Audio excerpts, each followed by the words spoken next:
That always is funny, and I used to have a board, and it wasn't just one board member, it was all of them, and they would always come back with the minutes. They did summary minutes, but when they would come back, it's like, well, no, that is what you said. Well, that's not what I meant to say. What I meant to say was that the sky's purple. And it's like, no, but that's not what's in that's not what was said. I can't make up something. Right. Yeah, no, this is a Facebook post of what happened. Yes, this is just. And I always wanted to do, and now the residents. rest of the story. Well, you could have, because before then you weren't a board member. I could have, yeah. Could have. Yeah, it would be great to have somebody who's not a board member setting the record straight. Well, hi. Hi, how are you? Good, how you doing? I should have this on. My card? I'm sorry. You got my card? I don't. We're going to talk about that tonight. So we get audited every year. The district gets audited and everything. So in order, we can't get you guys a prepaid card. Okay. Because audit won't, and there's no real way to track it. Because you guys, according to the resolution that Tim has for you all, or that Garden, is whatever revenues you bring in, you have to spend that. Yeah. So in order for us to track that and just keep putting $500 like on your card, it won't track itself, and then we won't have anything to provide to the auditors. So that's what I'm going to propose to them this evening and see what other options we have. Okay. But they're on board to do something. We just gotta figure out the best way to do it. Yeah. And I think I have a solution if the board is okay I've with been it. doing this for, I don't know how many years, so it's just normal. This chair, yes. Did you put that chair here deliberately prepped? Oh, you got that, sure. There's a proviso in the plans on the mailbox. They're on city property with an easement given to the HROA to maintain. Cybersecurity laws. Please send it With to the me. dramatic rise of cyber attacks against specifically water, wastewater, and other crucial infrastructure. How can we expect residents to replace them if they're not gonna keep it? How was your employee that got in that accident? How's he doing? He's doing okay. Keep it. Is it on that? That's it. They're- Thank you for asking. requiring them to replace it. Oh, they have- Yeah. Stop at stop signs, not help that situation. So they're there for. If they do get mailboxes. You gotta stop at stop signs to avoid those situations. That's what they're there for. or Oh, I know, the, you know, they keep everyone accountable. Yeah, not a stater, you know. Yeah. Well, we're our own. Yes. I had somebody come at I me looked it up, asking if trying the to car would figure come out straight at me. Put something together On and then school you bus road. could let It'd people be very know. fun. They don't care. Can't tell you the amount of things I see on I-4 every day. Oh, yeah. The- Well, even on our little you age, know, our founding fathers did not have a plan.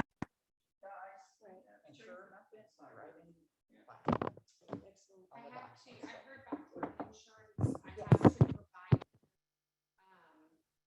the documentation of ownership. Oh, so they need the deed. Yep, she said, she goes, we're gonna have a roundtable on this immediately, and if you could provide me those documents in the morning, then we can have that to go. Which insurance is this? It's the lawsuit that we turned over to your district insurance. So what documentation do they need in terms of ownership? Proof of ownership.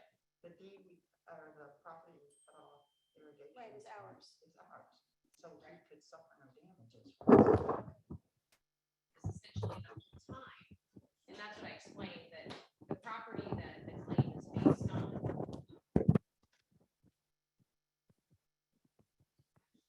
By Harmony CDB, and always has been, but there was a miscommunication somewhere along the way, and it just kind of kept carrying.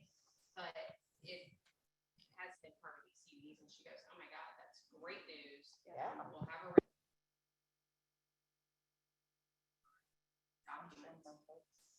There's no damages, so no.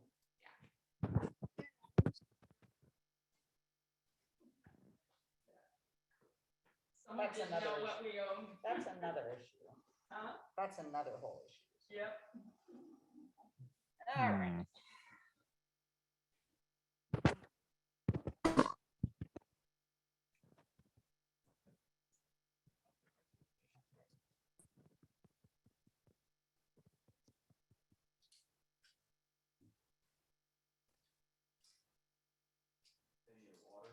You can bring up the water. Hi Vincent. How are you? Good, how are you? Water, you want water? Were you able to print them? Oh, look at you. So you did. Oh, speaking about printing. For the CBD meeting, Kara used to put up signs. Kara used to put up signs for the CBD. Oh, thank you. meeting was gonna happen a couple days earlier, Okay. and, so. If you put signs that had them printed, they should be in the trailer. Did you come across any signs that said? The last couple of meetings. I didn't notice them coming in. No, not today. I didn't notice it today, but I noticed, let's say, last month or the month before or something. And they're just yard sign type Just things. yard signs that say CBD meeting and then the date and the And time. location. Oh, date, time and And location. we put them up It's probably about something that's gotta be interchangeable. 4 or 5, yeah. No, I think they just print up new ones when.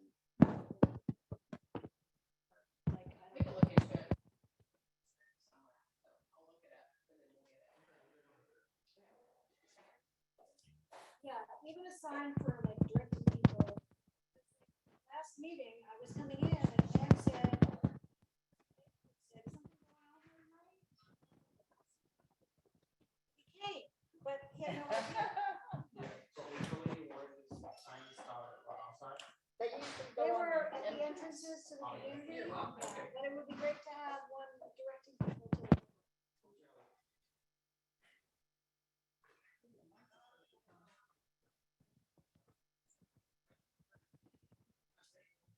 This is an extra one. And there's somebody working for it, if anybody asks. I put the email in front of everyone. I know you Yeah. got it by. I just didn't wanted to print have it. time to. You didn't have, okay, good. Yeah, that's what always worries me. I don't like last one. So, well, it, I don't know if anyone noticed, but I highlighted when I got it. And then when it was received on the 17th. And I just got it today at 2:30, asking to be forwarded to the board. So it definitely would have been preferable, but you had it and that's what they're gonna talk to. I don't think even they're coming. From my Oh, understanding. really? Yeah, I think, is Tim on yet, Dan? I don't have anyone dialed in Okay. yet. Yeah, he said he doesn't think that they're coming. Did everyone get the second email of the conversations between Pratt and the county? Yes, Okay, I did not print those out. I got those. Okay. Some of them. I even have some kids. Man, there's some bootstrapping going on.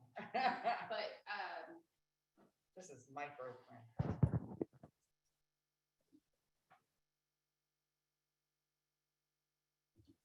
Are we expecting anybody else? to my knowledge, are you talking about board members? Yeah. Yeah, no one told me that they weren't coming Mhm. at Or all. David or, David is coming. Tim will be on Zoom. right, he He's told not me coming. already.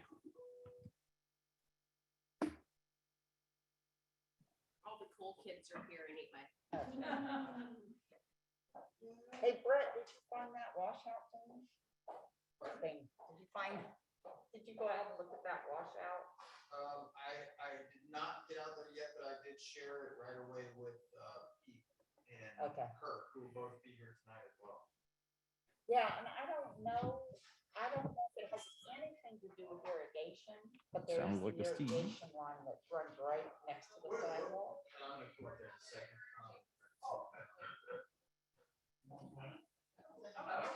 Don't start it, Fran, I'm here.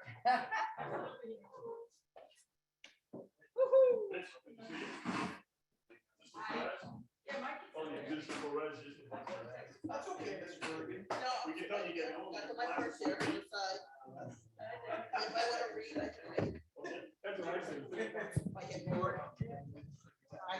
Testing, testing. Testing, testing. I can, Yeah, and it's just a simple. I do the same thing on the system. Thank you. And I said she went.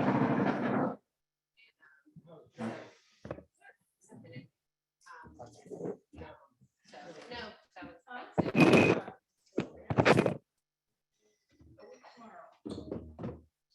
But you have your own. Still no tag on the car, huh? Yeah, I saw that. No, no tag.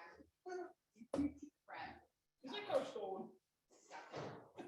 It might be, your guess is as good as mine. Hello. By the time you get a tag, it'll be time to trade it in. Right, well, it already needs, I got a notification today, it needs new front brake tabs. It only had since May. I don't know, I didn't think I was. Would it be like a recall or? No, it just, it's entered into the fleet system, so we get an automatic notification saying this vehicle, 2021 Ford Escape, needs front brake pads.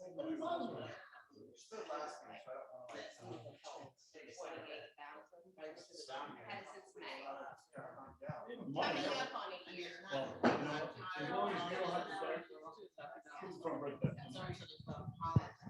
Hey, David. Somebody call me.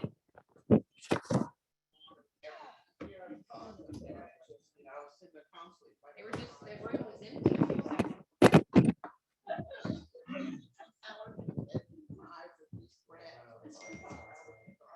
Scotty, I enjoyed that much. Oh, Scotty's here. He's avoided us since Christmas because he didn't want to bring the cookies. And then he's afraid to show his face. It's all right. What's his name over there? Really harassed you in your absence. We had lots of jokes in your matter of fact, everything that's going on.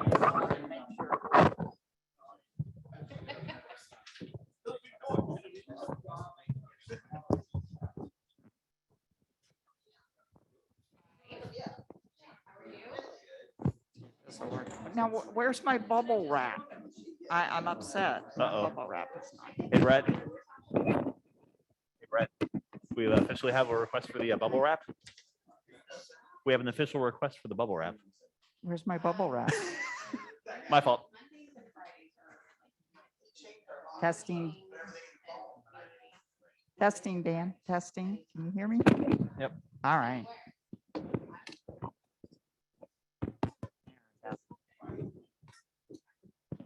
I'm tired. You look healthy and happy. You look healthy and happy. Oh, good.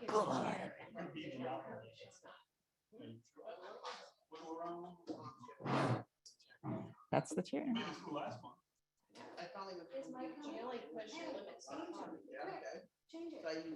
Change the chairs. I can sit in it this time.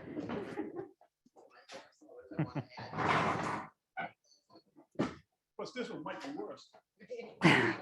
The grass is always greener. I'm gonna have to bring my toolkit and fix it next month.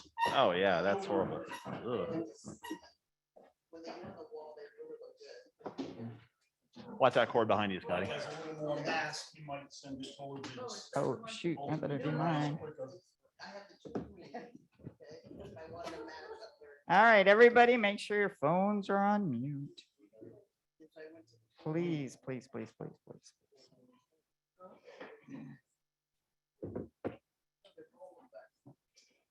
Don't want to hear any jangles at inopportune times.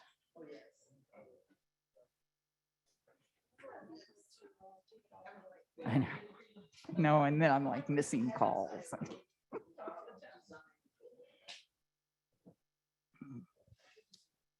tonight was gonna be a warm night in the house, the air conditioner went out. Oh, I called Eric over. We did a little troubleshooting, there was a lone fuse inside the house. I got that working. I still don't have any outside unit. Something else going on. Hey, Eric, better come over. 10 minutes later, Eric's there, takes it apart. there's an electronic board inside the air conditioning unit. There's a gecko that had a bad day today. Yeah, we had a snake do that one. He was done. Hmm. Took out the board and the contactor. Oh, man. Cool air. Thanks, Eric. See you. Send it to him. You don't get better service than that. Less than an hour problem.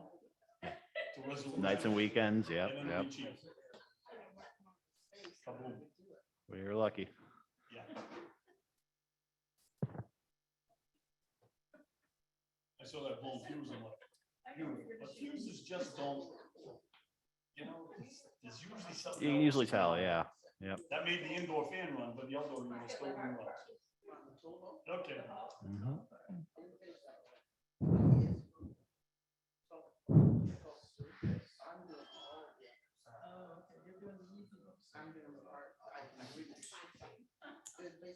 Is anybody on Zoom? Yeah.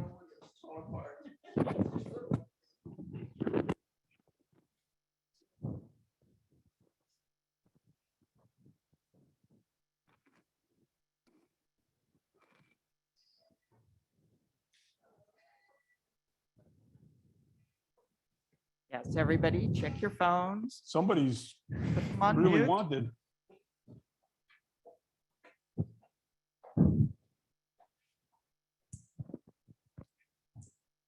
Good evening, everyone. It's now 6 p.m. on February 24th. I'm backing up a month already.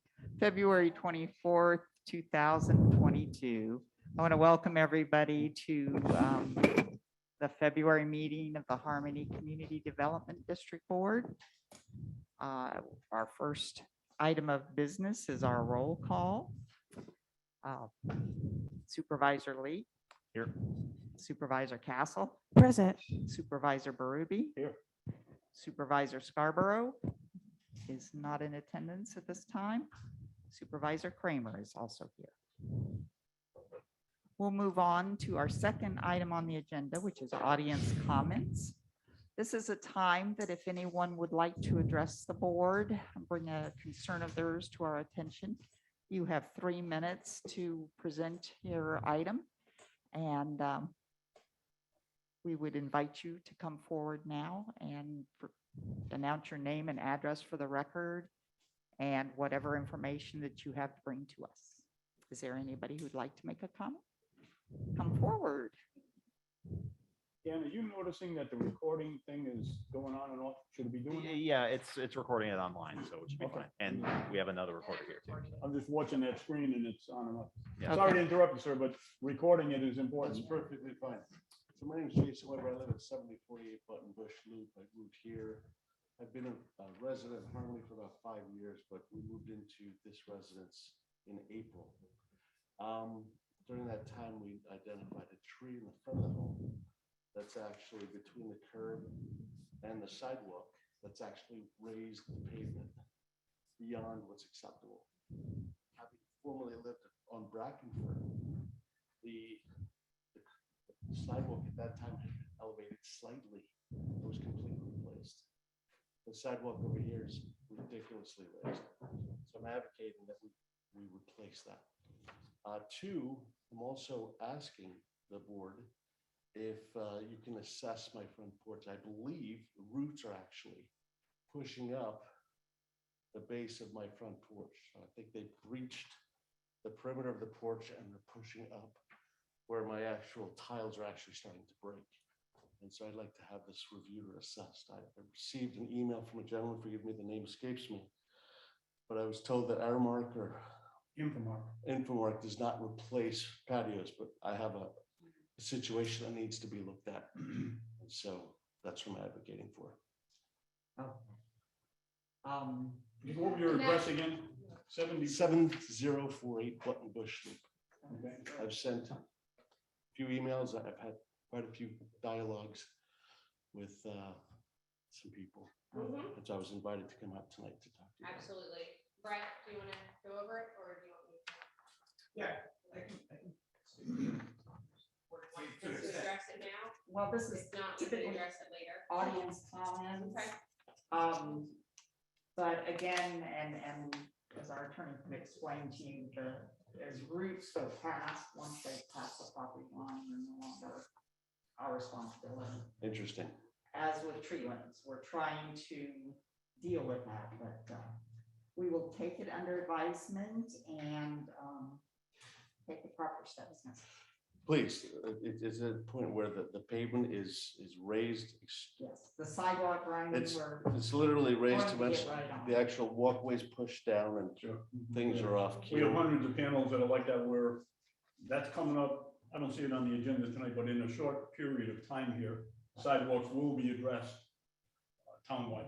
Mhm. Okay, closing comment, my sprinkler systems have also been destroyed as a result of root systems. And so, yeah, what, can you give me at least a timeline in which this will be addressed? Because I remember, God bless you, I remember speaking to Gerhard back in April, May, he did a site survey. And we're now in February, so we're almost a year in. Yes. You have a reasonable time frame that I can expect a response? And I ask this sincerely, I'm at a point where I can't really do anything with my front yard until I remove all the root systems. God bless. Sidewalk management, Yeah, timeframe. I've got 2 proposals coming, but we'll send Vincent out there to make any drawings that we need to make, the panel replacements, we have proposals coming. It should have been at this meeting, but both vendors didn't provide them in time. More than likely to be on next month's agenda. And someone will be out fairly soon, potentially to grind up any high points, and then potentially we'll be replacing panels down the road. Very well, I appreciate your time and assistance. It's a long process because first we have to contract with the engineer to do a sidewalk inventory. That inventory then has to be prepared, presented to the board, and then we have to find bidders after that. Well, so cutting to the chase, if I was to remove the tree out of pocket as well as replace the panels of pavement, would the board He's very reimburse me? upset. No. Yes, you have to. Yeah. Would the board And the reimburse me? county would be coming. No. No? No, Yeah, those are CBD trees, right? And they're you know, protected. harmony is trees, so they belong to the CBD and we have, There we go. We have a contract to keep them off the houses and we have contracts to trim them up, but unfortunately, this is a developer generated issue where, planting large trees between a curb and a sidewalk is inevitably going to cause these kinds of problems. And the CDD cannot be responsible for every single house where that's happening. No, I respect that completely. Again, so I'm advocating for the removal of the tree and the repair of the pavement. Well, and the assessment. the removal of the tree won't fix the problem. The roots will remain. Of course, I understand that. But what will happen when the panel gets replaced, the panel will get lifted, any protruding roots will get cut. That should stop further growth of those roots onto your property. Right. Now the panel will go down and the tree will probably zigzag its roots somewhere else, but at least the immediate ongoing growth on your end should stop because roots will be cut. Right, so Doesn't solve the entire problem, though. well, I'm sorry, I've exceeded my 3 minutes. the 3 minutes was for you to state your problem and we're not supposed to go back. We got it. All right, so, but I want the tree removed. It's not. Sorry. Tree's not coming out. Sorry. Okay. Now, yeah, if you want to take everything out and replace it with a like-sized tree that doesn't have roots growing in your, it's going to be $20,000. But Excuse me? How much is it gonna be? well, to remove all those roots of the tree and replace it with a like-sized tree that doesn't have roots growing into your yard, that's, I'm willing to pay for the removal of the roots. I just need the tree removed and the panel, the cement panels replaced. It's not, we will work on the sidewalk. yeah, but we're not going to remove the tree. Because then we'd have to be removing trees. We'd have a very uneven Yes. community. Heyday. Harmony, the county is required the trees to be placed in tree every 20 feet. That if one comes out, we have to replace I'd it be willing to replace the tree. per county ordinance. Yeah, that's We're fine. not taking down an insurance. You let the board Thank know, you for your time and attention. Thank you. let the board know, Mike Scarborough is dialing Good in on evening. Zoom. Mike Scarborough, okay, for the record, our supervisor, Mike Scarborough has joined via Zoom. Okay, do we have any other audience comments today? Hearing none, we'll move to the next item on our agenda, our contractors report. Cervello. Maintenance wise, I'm sure we all see it, leaves. The guys have been working all week cleaning up the streets, and if you drive through them now, It's all back. it's all back. It's season. So that's my report. Clearly, they gotta work fast. You gotta get back to the other. We'll shake the trees next time. That was quick. Okay, so you're not doing anything but leaves? or- My end, irrigation, I know that's a big topic. Yes.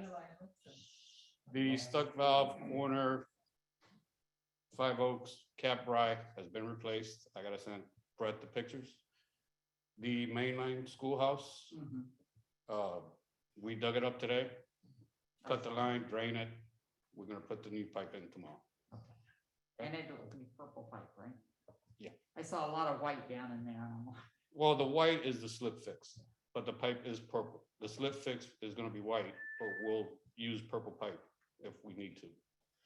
make sure. And I'll introduce myself. I'm Kirk Allen with Cervello. I'm the irrigation manager and the horticulture manager for the company. wonderful. And helping out with Pete, I thought he was gonna stay up here, but no. what we talked about with the flow of the water that was leaking at schoolhouse was that may have been a small leak. And when the sidewalk was cut out and the curb was cut out, it was more exposed and it showed itself with the more flow of water. So there was probably pressure holding the pipe together better, and it opened up. And with that being said, there's been some times where some things have happened out on the property where I feel I should be out here on a weekly basis to monitor the MaxiCom and make sure things are operational, and also the clocks and the maintenance on the both the fertilizer and pest control side and the irrigation side. So that is what I would offer at this time. I also feel that in the past on the MaxiCom that Mike Walker with Walker Technical Services has provided some service here. And as far as the last time he was here, I'm not sure if he's gone through the system, or if that's something that the board, the community would like him to offer a service for that. It was probably 7 years ago, the last time Mr. Walker was around, maybe a little bit longer. Yeah, we did briefly speak with him when we were setting up the new computer to run the MaxiCom, probably about a year ago. But again, we just talked with him. We were able to just get it kind of back up and running with a newer computer. So we did engage with him at that time. Since field services got established, Mr. Walker he did the transition into letting field services operate it, and that was 2016, I guess. So 6-7 years, and he hasn't been here since. Okay. Now, is he a certified MaxiCom? Yes, He is the best person I know. about the only one. Yeah. We used to work for Rainbird and develop MaxiCom, assisted and developed MaxiCom. Correct. You mentioned you think you should be here weekly. Is there? We're not holding you back. No, I'm gonna be here. No, I just had seen, I've through managing the department, I've seen that there seems to be, with the age of the system, when you have trees and we have high winds, then the tree moves and we have brakes, we have mainline brakes, we have valves that stick on because of that, and different things have been happening. So Sure. I think it'd be in the best interest for me to be out here more often and be able to help the community. Great, that would be wonderful. Okay. Yeah, right now, I was communicating with folks at Toho. We have an extremely high bill on one of the meters. And I don't know, the meter at Cup Seed and Schoolhouse. That's the meter, right? They said that, I mean, it jumped from a couple of hundred to 3,000 this month, past month. Do we have any idea what's going on with that? She said it was not the meter that ran the break at the school. Now, I'm not sure about that. So I presume it's not that one. Do we have another leak on Schoolhouse near Tupsy? There's another meter past the school over by Pond Pine after that meter. Okay. Pond Pine, That's my corner, right? that's a long way away. Yeah, I don't know if that's the one or not, but we need to track this down because if we get another bill like this. The bill that I saw that Brett sent me said 0 Cup Seed and Schoolhouse. Right. That's the corner. That's the corner, that's the meter over by the electrical box. That's the meter that runs, What does that that feeds serve? all of Schoolhouse, Going which way? Toward the school? Towards the school or towards the, towards the roundabout. Towards the 5 what? towards the roundabout? Yeah. So it Well, would be which the roundabout? meter There are two that feeds the roundabouts. leak. Is Yeah. that the Yes. Five Oaks roundabout or The dancer roundabout? the dance roundabout? That's the Five Oaks. Five Oaks. Okay, well, we may identify this. I reported to Brett today that there's a spot along Schoolhouse heading to the dance roundabout that has just washed out and you can see the. purple. Yeah, that's a lateral line. Okay. Yeah, I looked into that, that's. So that's I a lateral don't line. know what's causing that washout. It doesn't appear The, that. the pipes- roots, the roots of the cypress trees, But where's the water coming from? a lateral line will feed off that zone. When the sprinkler runs. you'll When the get sprinkler water. runs, when the valve turns on to Uh-huh. water there, that's where the water goes. If it's a main line that feeds. But it doesn't look it like wouldn't- that line's it wouldn't- It broken. would, water would be coming out. all Well, the if time. you look, I checked it out before I came. Oh, If you you- look at the hole, You you see saw it the, break? you see the line. The line could Yeah, I see be the line. over here, or it could be over here. Okay, so the break could be on And either then side and that's- washing it out. That's where it washed out. So Okay. it could be at either end. All we have to do is cut the roots out, dig it out, and see where the Okay, break so is. that may be what, That could also contribute to it, yeah. okay. $3,000 jump. is But a no, lot of it's water. not gonna, It's not gonna, a main line leak would Leaks be where constantly. it would be constant water flowing. That's So where you that's get the the high one. water bill from. I think on one of them, there was a full day, I mean, Bless one you. day showed 130,000 gallons of water. Is that possible? that's a main line.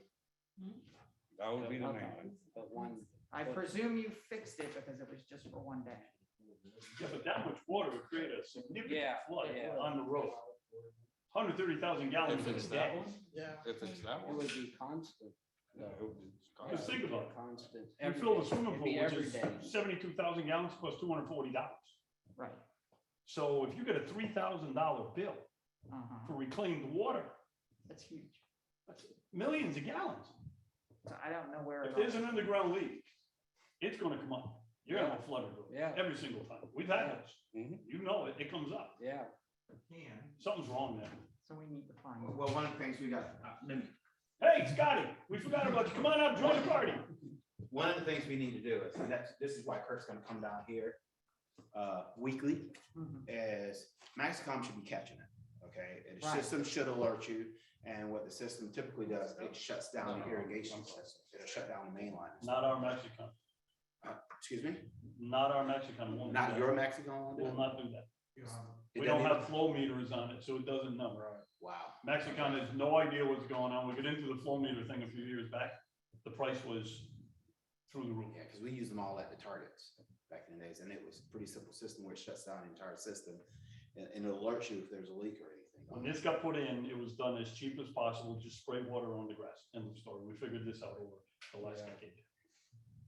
Upgrading it Well, is, one of the problems then that you can have then, if you do have a pinhole leaks, on a main line and it's underneath and it's shooting down, sometimes you won't even discover that for a month. or even months. at the Well, we time. got the first one. That's what we were talking about, where when the sidewalk got pulled out, it loosened up the pipe to allow more water to come through it. Yeah, because there was no water coming up until they busted up the sidewalk. Right. There wasn't Then all of a enough. sudden, All of a sudden, It's just like when a tree moves the main line, Right. it's got a hairline Well, crack and then it okay. has a big crack. well. Unfortunately, at that location, we have semis delivering supplies. to Oh, of course. I mean, they school. run over the curbs. So, I know this. I All think kinds of that's stuff what on it. That's kind caused of, it initially. that's kind of unfortunate then, because the MaxiCom basically serves really, not the purpose was what it was intended to be installed at. I mean, it's just like a remote control on an irrigation. Glorified plant. time. Thank you, developer. Mike So- Walker says this, we have a Cadillac priced system with an old Chevette engine driving it. I believe it. Remember And the Chevettes, Do right? we know, well, do we know what it would cost to retrofit our Mexicon system, or is it Yes, we that do. ship sailed? Supervisor Castle probably remembers this, when we got into the retrofit of flow meters. The low number was about $60,000. The high number could easily have gone over 100,000.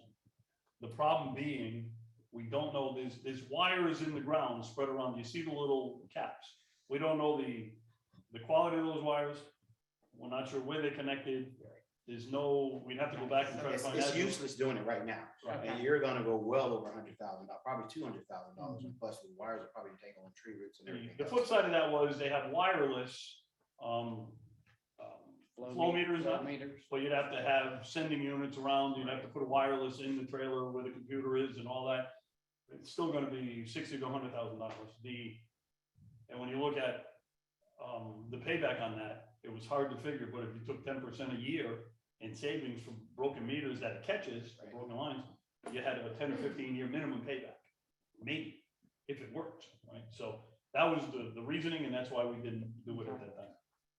So on a weekly basis, checking the meter for the reading would be our way to do. And, to do that. and Topo, when you check with them, they can give you real-time data. They can look at a meter and they can see if it's leaking, Well, if that's- something in the line is leaking. Yeah, they know when They something's will- going on, because they send notifications. Yeah, I say they send you a Yeah, notification. so they will work with you on that. Okay, well, that's And an that- avenue. Instead of having to run out to the meters. There's a pretty cooperative guy over there, Rodney, forget his last name, but he'll know if you call him and tell him Harmony CPD. Okay, He's a water conservation guy, okay, and he's been out a few times and. I'll do it's that. just- Yeah. tomorrow. So we can set you up with that. Okay, thank you. We'll do that. Any other questions of Cervello about? I do. Buck Lane Park, the resurfacing of that, this is probably a conglomeration between you and them, you know, the fake grass and all that. I mean, it's just, if you looked at Buck Lane Park, it's pretty bad. Where do we stand with redoing that? Any proposals? Now, Buckling Park, Artificial turf. if we were talking Yes. about artificial turf, we don't know. What we've got is we've got a group of probably 15 This is right next door to my house. that just, I mean, they play out there all the time that they're out of school. Constantly. And it's just, ever since we cut everything down to let it grow back, they saw that as an opportunity, of course, for kids. It is a park, you know, so we're looking for alternatives, reasonable cost alternatives to keep it from being a mud hole. Pete, get the square footage of it, send it over to me. I know a company that does artificial turf. He's done a few pools that We don't have to have artificial turf, but it seems like it's the only likely logical solution for the kind of traffic it gets. Right. Well, you're not gonna be able to put any type of turf on it. No. Period. So Right. it would be artificial turf, or you don't wanna do mulch or anything like that, No. or rock or nothing. It's a So- playground. It's a Right. playground. Right. Okay. So that every time I look at it, it's like, you know, we talked about this 6 months ago. And the other one's related, sod in general, specifically along Caprac. We've had this conversation all over and over and over. So, sorry. Several of us went out and took a look about a month and a half ago, 2 months ago, It's 2 months ago. We took a look and it was not consistent. What I saw was not consistent. There were areas where the leaves had just not been picked up and their irrigation had been turned off somewhere else. So between the leaf litter and the lack of irrigation, that was, it wasn't the shade from the trees, it wasn't the root growth, it was the fact that there were too many leaves, too much acid sitting on the soil, not enough water getting watered. There was another spot in front of a house further up, further south on Catbrier that is bulldozer blight. And there's nothing you can do. It's like the playground at Buckland Park. So I don't know if that's me. So you can replace stuff there, but it looks like the problem there is that people are just walking. I mean, they're literally just destroying whatever's there with either foot traffic or I'm not sure exactly what's going on, but it's unlike what's elsewhere. It's clear that the residents of that house are doing something between the sidewalk and the curb that is killing anything you put there. Well, beyond that, let's go to the other side of the road on the golf course side. There are wide expanses where the sod is really, really, really thin, if almost non-existent, including the area where the big dig was, but all along Catbrier. And I get with the residential side, if people want to beat up their sod, that's one thing. But the other side looks pretty bad too. And there's not a whole lot of traffic over there. And we've been discussing that for a long time as well. So in my opinion, the sod's not coming back. And it needs something done, whether we do it on the golf course side and not the resident side, because people want to beat it up. I'm sure not everybody who lives there is beating up the sod. Some of it is just problematic, but I think we owe it to the residents for the golf course side to get that side looking good. I mean, that's just what they pay fees for. So. Well, we only visited certain sectors where it was bad. We Sure. didn't do the entire Right. block. Well, as you but- drive along, just look on the golf course side along Catbrier and you'll see what I'm talking about. It's easier if you're walking or riding a bicycle, but in a car, you can still see it. It's not looking good. And it's not because there's a lot of leaf litter. Here comes Brett. They pretty well cleaned it up. And during that inspection, we talked, Right, Perez. sorry, Sorry, I'm just letting a minute. Yes. during our inspection too, Pete verified that side of Catbrier, the golf course, I had irrigation that was shut off. That has since been kicked back on. So hopefully what we're seeing is we're gonna push some of that growth with irrigation. It wasn't being irrigated. And I'm not 100% sure why. I think some of that was mainline break, some of that was Valves, cut valves on grounds they couldn't locate. so. It's in that area where that big break was. and they Correct, probably so shut her up with- that's been kicked back on to run. What I would suggest is you're not gonna see a real big push of growth right now, spring. aside from weeds, so keep the weeds out, keep the leaves out, push it with fert, let's see where it's at June, July, and then reevaluate would be my suggestion. And I don't mind throwing inside at our cost, so. We'll see how it Nice to goes. have you back. Yeah. When you stand up and say things like that, we want you to come back next month. But I mean, it's Right. Okay, it's just a mess here, all over. So. any other concerns or comments at this point? I had a note, but I can't read it. Doesn't matter. I got one thing on the, Yes, sir. if we put sod in, because I did on Catbrier, farther down towards the park. Oh, I know what it is. There, if it's Lakeshore Park? if it's Close so to you. so heavily shaded and it doesn't get 4 hours at least of sunlight, the grass that was put in is all Floritan that's for the full sun. You probably heard that before. But it have to be a shade tolerant grass, but it still needs like 4 to 6 hours of sunlight. So I live on Schoolhouse by Pond Pine, and my oaks are the oaks on that area are starting to get mature. And if the grass is kept irrigated and free of a lot of litter and fertilized and retreated, so far, it seems to be doing well. Now, maybe when the trees get another 10 years old, that grass isn't going to be able to handle it. But for now, it seems to me that in most areas where there isn't bulldozer blight, sorry, that's what my husband used to call it, which is essentially just, overusage or, people being irresponsible or just not understanding. It may be that in 10 years we have to do something about it, but I think for now, in most places, it's a matter of picking up the leaf litter, irrigating, like Brett said, fertilizing, et cetera. Okay. All right. All right. Thank you, everybody. Thank you. Good seeing you. Having you. It was nice to see you again. As always, always a pleasure. All right, the next item on our agenda is new business discussion regarding tract B1. I don't see anybody here. Well, but he's one of us, right? Okay. Does anybody know anything about, they asked us to keep it on the agenda Table it. to discuss it.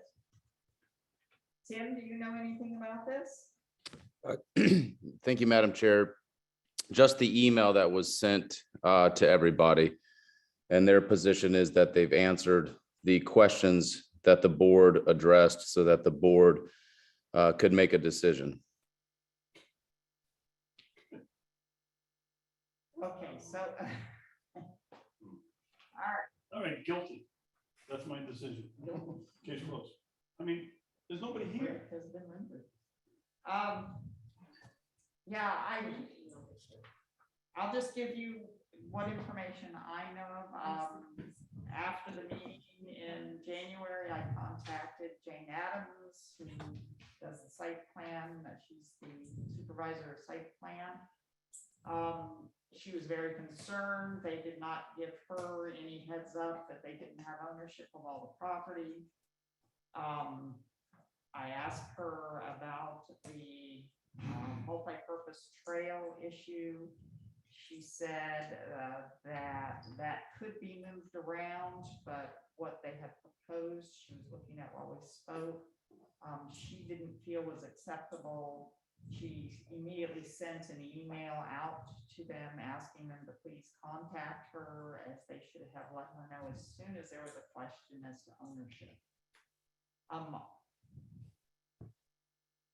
The information they provided, again, seems straightforward. It seems like the county is willing to allow them to move that multi-purpose trail. I would like to have it from a little higher source person in the county. The county attorney, Tim, did you speak with them? I did reach out to the county attorney, but I haven't spoken with them. However, in the email that was sent, Mr. Pratt says that the county would not object to the CDD conveying tract B1.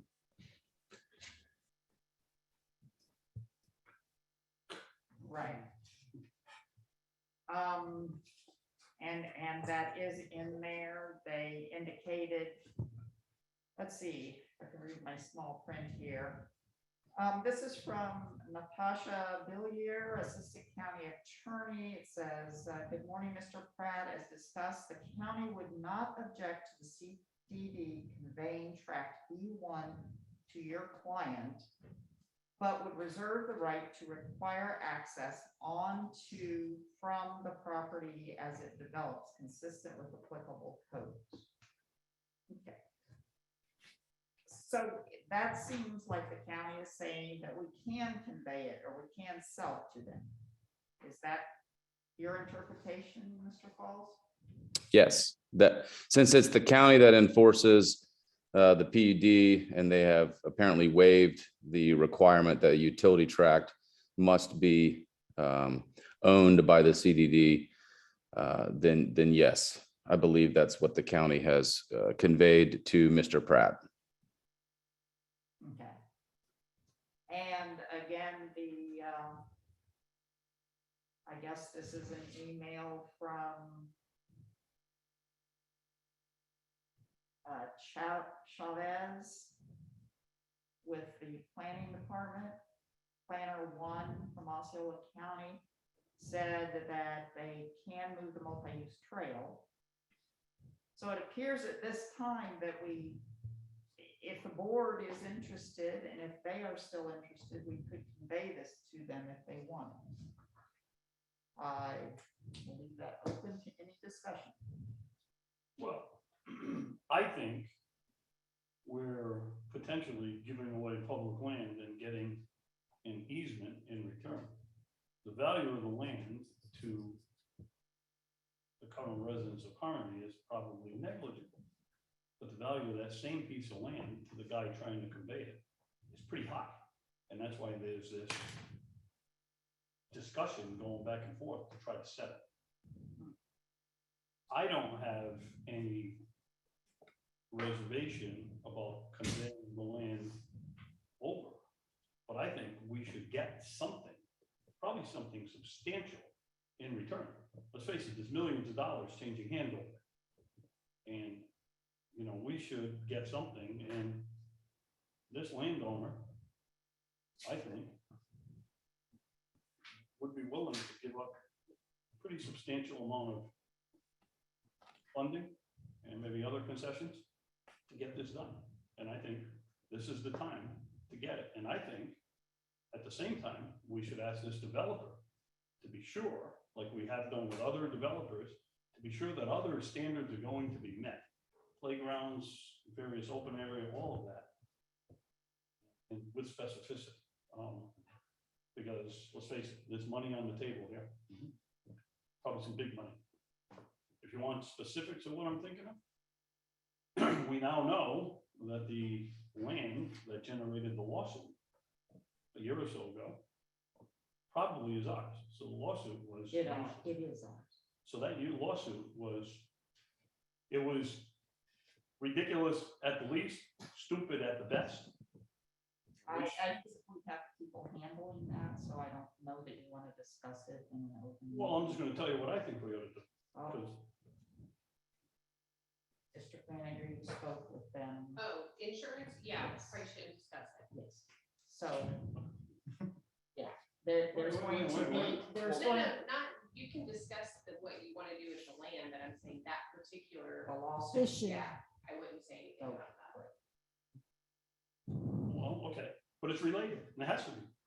Well, it The should go lawsuit, away. the lawsuit should be dropped, Right. and that landowner should pay back the cost of defense spent so far, at a minimum.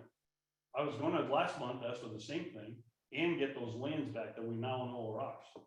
We probably could ask for other things, but the lawsuit's always been up here flopping about, and his lawsuit hurts or whatever, but we should go for that. Ask for Leaving it. the lawsuit issue aside on, Right. advice of our manager, I'm partial to Cat Lake access. We know that this developer is, has purchased that, parcel going out to Cat Lake, so that I'm agreeing with Steve that there are concessions that it's only fair that we make sure we're getting for the benefit of our community.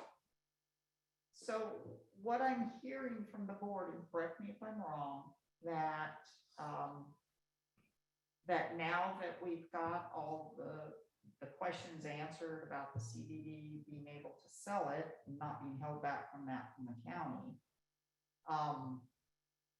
and the question of multi-purpose trail has been resolved, that this board would entertain an offer from the adjacent landowners if they wanted to purchase that property.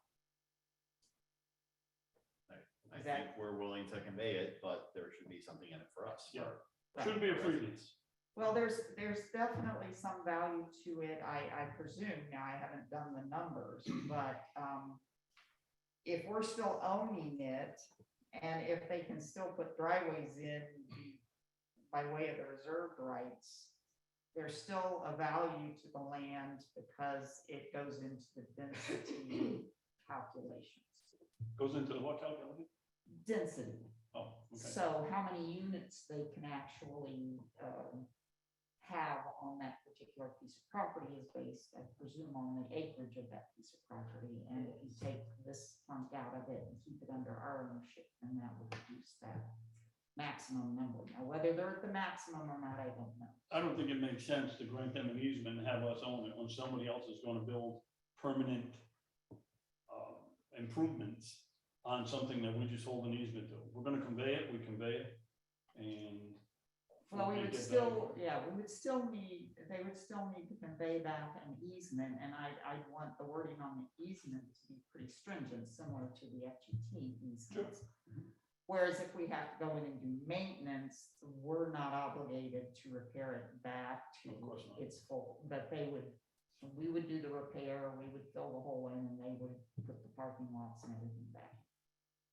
So, so that's where we're at, but since nobody's here with an ask right now, Mr. Qualls, do you have anything else to contribute? No, I mean, it seems that the developer's position has changed.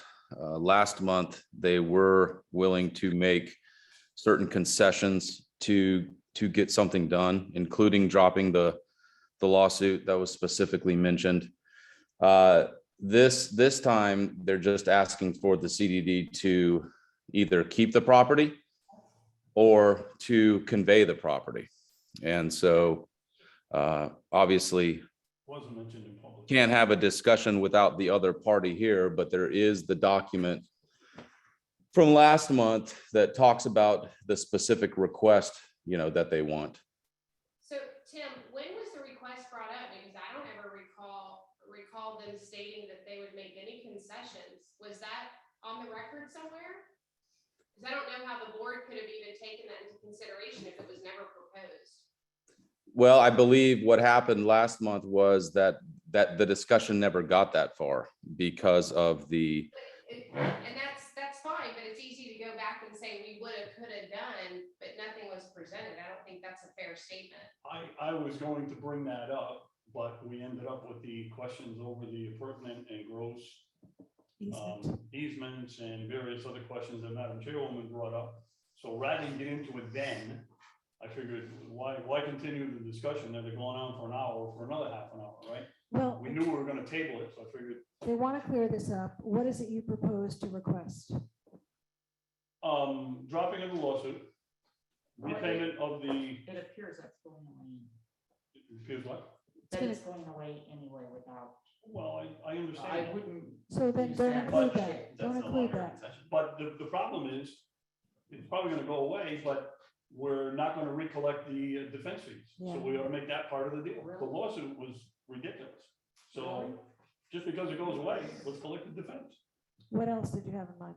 And I wanted to get back the parcels on both sides of the east entrance, which now Madam Chair says We own, we we own, own. but I would like we to get didn't the at the dog park time. We back. didn't, we know now, but We did, so that's gone. So that's an ask. I would agree with Supervisor Leak to regain access to Cat Lake, easy access, rather than have a locked white fence. That's at a minimum, and this is a now you minimum. know on- that's not owned by Mr. Swale anymore. Right, Or our how many? understanding was this has already been purchased by the other party that is, Right. so whatever that means for how this Well, the the negotiation needs to take place, in the end, it's going to the same place. It's owned by, I think the company's Harmony Clubhouse or something. Yep. It's a whole different owner that he sold. Coastline Group down South Florida. Well, we could ask for all kinds of other things, but those are a couple big ones, right? The recapturing the defense costs is a biggie. It's that simple. You've always said it. You want to figure out how to recapture that money. It's an ask. All they can do is say no. How else are you gonna get it Again, back? well, I don't want to go into it because it involves our insurance. I don't want to tip their hand on what's going on. I would recommend not throwing that into the mix. So, I would like to get they can't really do anything with the Central Park Dog Park. I mean, it's not really developable into anything. That's not attached to M at all.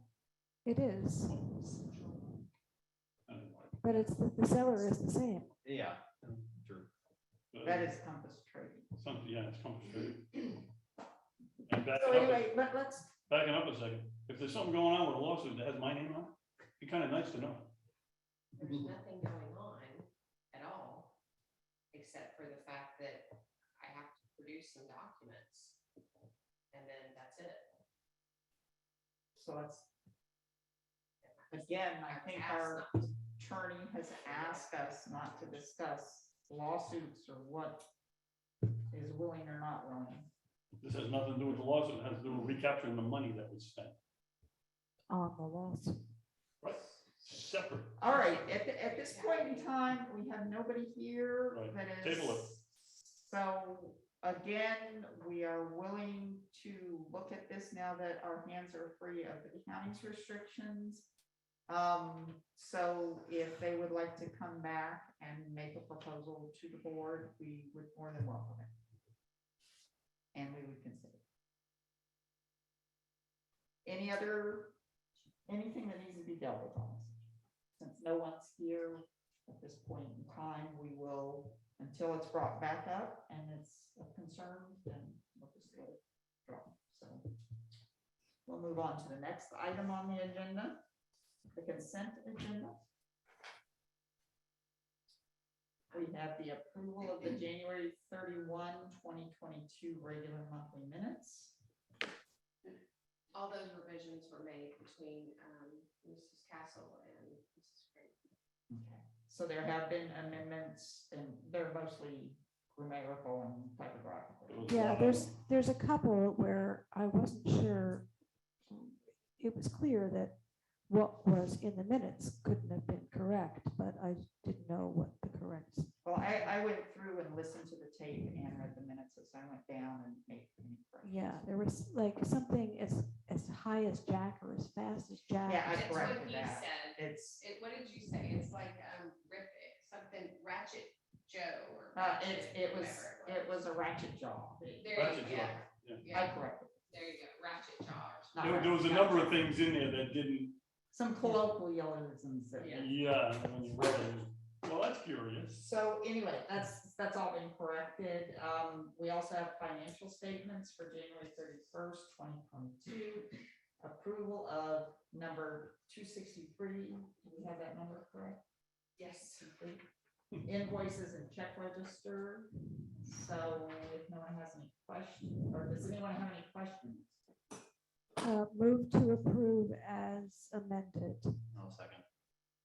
Has a motion a second to approve the consent agenda with the amendments to the monthly minutes. All those in favor? Aye. All those opposed? Hearing no opposition, it is passed unanimously. All right, number 6, district managers report. Yes. Can I ask a question, Madam District Manager? Are you looking along? This is pretty easy, probably go over to Senor Perez over there too. Every month, we get a nice investigation report with lots of pictures, the monthly report. This month, there were 33 or 36 pictures or whatever. I think the last time we saw it was 92 pictures. Most of it centers around Cervello, and I asked this That was question. further down on the agenda. Where? Field report. Field report. Well, I thought the district manager did that. No. I don't Okay, do well, you know where I'm going, so think about it when we get back. All right, so we'll go back to district manager's report. Yes. What does the district manager do when the field guy seems to do it all? That's what he told me to.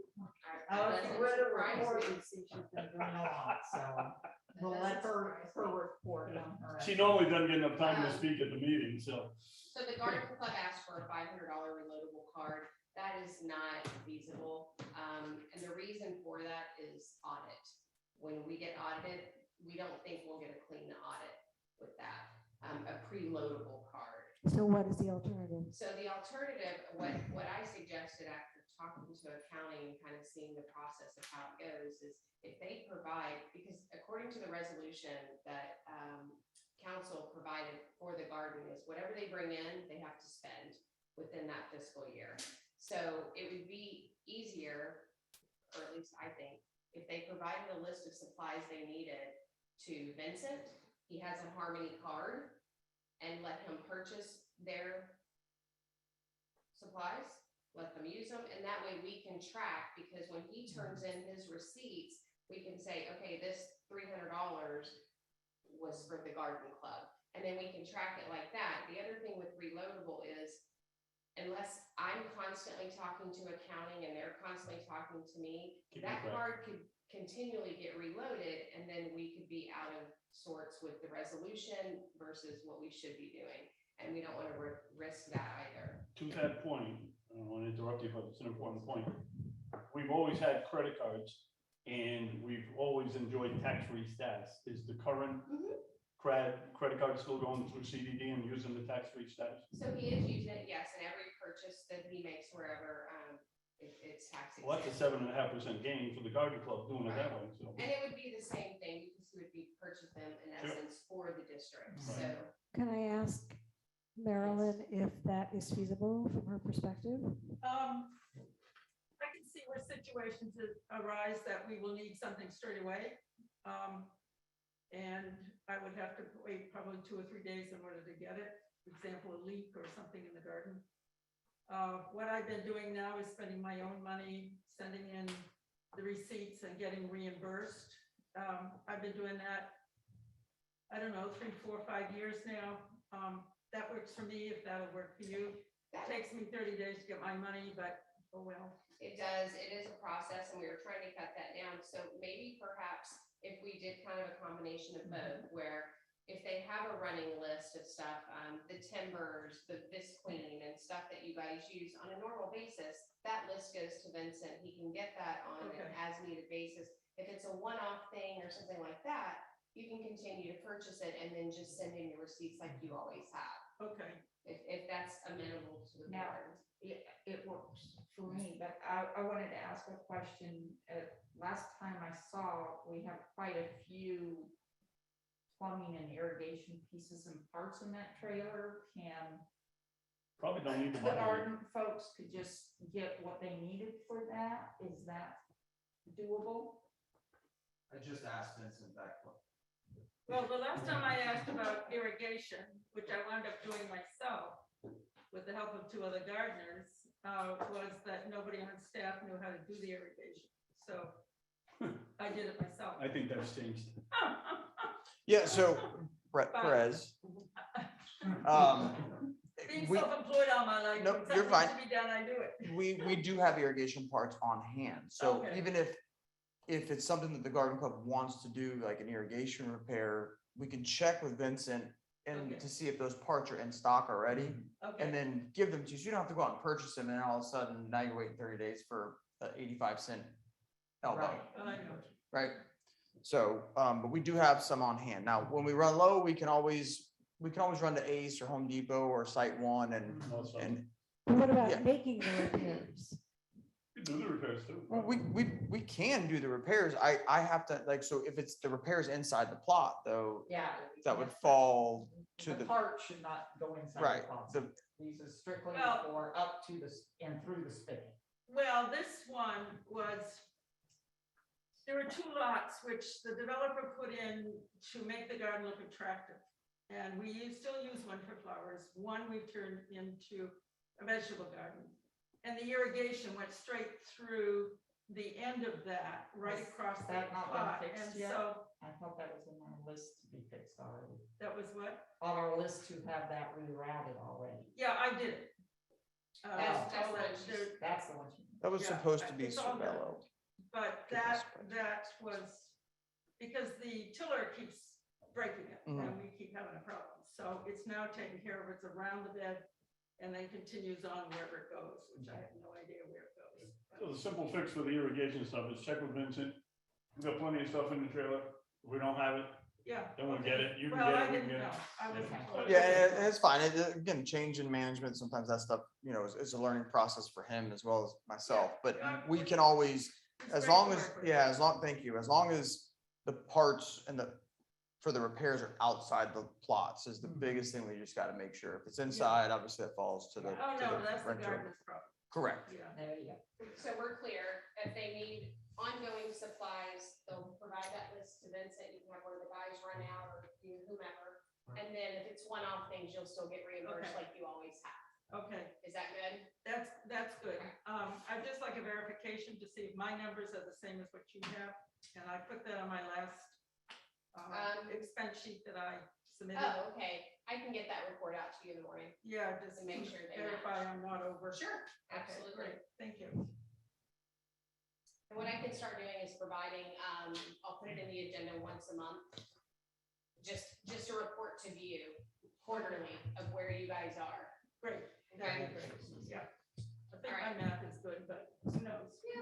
Probably better than mine. No, you gotta do new math nowadays. Oh, It's no, no, completely no, no. different. 2 and 2 still adds up to 4 for me. So your Microsoft email transition, so we had it tested on the back end. It was live. It's something with GoDaddy. I'm not sure what the issues with GoDaddy are. I've never worked with them until here. So I'm not familiar with them, and I'm the least tech person you'll ever meet. The ever. issue is the guy in California, I forget his name, but Is that he's. him? Okay, so regardless, you're gonna be getting a test email probably in the next 3 days. We're supposedly have the bug worked out, whatever the issue was. And you'll get a test email, and it'll tell you to respond to it, and just say yes or whatever. And then you'll get an email to reset a password and blah, blah, blah. If we don't get it, how do we respond? Yes. You let me know that you did not get it. Maybe you How do can we let us know? know. I know, and- I'm gonna send out an email, that's my. But I have to say, we've heard we're gonna be getting an email in 3 days Oh, before, yeah. so. So have I. Actually, it was 7 days, and I said you'll get it in 3, Right. and here we are, A month later. 31 days. That's close. With GoDaddy, that's pretty quick. With my math, it's close. So the other thing I wanted to ask, I don't know if Tim is still on. He's up too, there. But, so we're going through the audit right now, obviously, for last year. Tim, I know one of the audit questions was, you are on a flat fee, as we have some other attorneys in different districts on flat fees, totally fine. Is there any way that when we get the invoice from Qualls and Young, if it can be lined out with, it'll still show your flat fee, but just lined out, like maybe with the work or whatever is your billable hours? They had a question of, well, this really doesn't tell us what is being done, and so we've had to go back to 4 different firms and ask if they would line it out. Is that something your office can do? I know you used to do it. I went back in all of y'all's invoices, and you used to do it, and I think only the reason we're not getting an audit finding on it is because the majority of those were lined out. It's only recent in the last year or 2 years that they haven't been, I think, since you guys decided to go to a pure flat fee, which is fine, but if we can get that lined out, is that something you guys can go back to, Tim, or is that? We can talk to the auditor of how to approach that on a moving forward basis. We're happy to do that. Okay, perfect. The field report, does the board need to see all the items that are in there daily? Do you just want project-based items? For example, sidewalks, bullet dates, landscapes. Not sure that we want all of it in there. So. You mean that thing that we get with all the pictures and the detail of work and all that? Yep. I find it confusing, frankly, because the pictures are so small that it's very hard to see anything. Trying to line up the words to the pictures is, Yeah, and the day-to-day, knowing that, I assume I'll hear about it if you don't empty the trash cans and fill the dog potty things. So the day-to-day. So do you want to stuff. see anything? Do you want a report? Do you not want a report? I mean, what are you looking for? I'm happy with the monthly report that we're gonna discuss here in a few minutes. That's in there. I That's know. what I'm talking about. No, I'm talking about, we get one of those every week. Oh, you don't want the weeklies? Right, because the Okay. pictures are tiny and Oh, I'm talking about the monthly. it's just report. routine stuff, you know. I appreciate the fact that Vincent went in and fixed the valves on the toilets, but Okay, I'll put batteries in the faucets. so I'll close out the weekly. You won't get those, but the monthly that's in your agenda, you still Yeah. want Oh, to yeah. continue Yeah, to get that? Yeah. Again, the day-to-day The stuff. day-to-day I stuff don't you don't think want, we need, just the but if there's- inspection. if there's, I'm more interested in hearing the larger projects you're doing, the things that we may not ever know about, like the broken Maybe, sewer pipe, okay, uh, yep. bathhouse. I'd like to know that those things are going on. Where are we with sidewalks and Right. Maybe. broken benches, vandalism? You Yeah. still want to see the landscape stuff? Yeah, Oh, yeah. Okay, Oh, yeah, Alright. that's the big one. so just not the day-to-day stuff and. Maybe So- bi-weekly, I mean, Well, right now, we're only getting it once a month. okay, yeah, no, I think we all agree, you know, focusing on, you know, the bigger projects or the more unusual, you know, less day-to-day stuff. Okay. To be a little indelicate, I'm sorry, this has been on my mind. You're here, we're here. It'll take 20 seconds. The doggy pot bags, some of them have been blank. They're not the doggy pot brand. And I know maybe that's trying to save money or maybe they're left over, but it's very hard when it's not broad daylight to see, to open those bags. You can't tell which end is the close end, which end is the open end. And they also often tear on the closed end so that you don't want to use it. Your fingers will go through and something else will go through. So We please, we tried please. the off-brand once before and it didn't work out. No. We've been ordering from. Doggy pot. Waste Depot. The Okay, doggy- because some of the dispensers have had these totally blank ones. I'm wondering if that's old stock that we're going through. It could have been some left around and somebody's just using them. The last few times I've ordered, it's been from Dog Waste Depot and it's got the. The print green on it. bag. Yeah. The green box, yeah. There were a number of those probably left over that probably somebody found and I guess, I just wanted to make sure it wasn't a management decision. Stay with the good stuff. Thank you. Thank you. yeah, Um, good so stuff is expensive. Invoices, I know there's still some added training going on. If everybody's done with it, I don't know. Well, here's the thing. I asked Paula, right? Paula? Yep. I said, I asked her for what we would see through, like,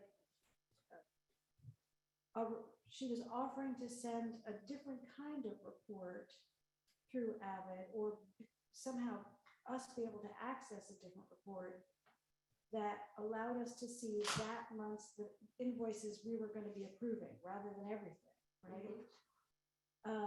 And she said she was going to send something and I never got anything. Oh, yeah, 'cause we can literally create, and you as a supervisor, you can create any report you want. We Well, can she create said, yeah, when I was going through the training with her, she said, no, there wasn't a way. for you to do it. Yeah. So she would have to do it on the back end. Okay. But there was a way that you could do it that was fairly quick and doesn't take 3 hours. But Okay. I never saw a sample. She All would right, get back to I'll me. talk to her. It may be a permission, Angel. Right, and that's what she said. It would be different permissions based off of what you wanted to see and all that. So I'll have her send something out and then we can talk about it. Again, it's nothing pressing. District owned land, staff is reviewing and researching that within Harmony. I know Elizabeth worked, she got some stuff changed with the property count, property appraiser's office. We're also looking into the parcel across from the school and Cat Lake access parcel, why they haven't paid CBD assessments. So she's trying to piece that together. Gary Moyer initially was here from inception. So she's actually gonna have a call with Gary and see if he can kind of help her piece some of that together and what happened, because he was actually the one here. And the dog park too, Central Park. Okay, that one too. I think I have that on the parcel, I just don't recognize the central. That's That's not a separate parcel, no, that's a part of another part of a piece. big parcel that is paying. So it's, okay, it's part of the other one, Teresa, the, Yes. okay. It through, heads out towards 192. There's Yeah, a when we piece. finish, I'll pull it up. Yeah. Okay, so we're looking into all that, and hopefully I'll have a report in your next agenda with all that stuff. Invasive species. So I know you guys have talked about this at nauseam, I'm sure, over the years, but as we did the inspection, there's a lot out there, it's a big area.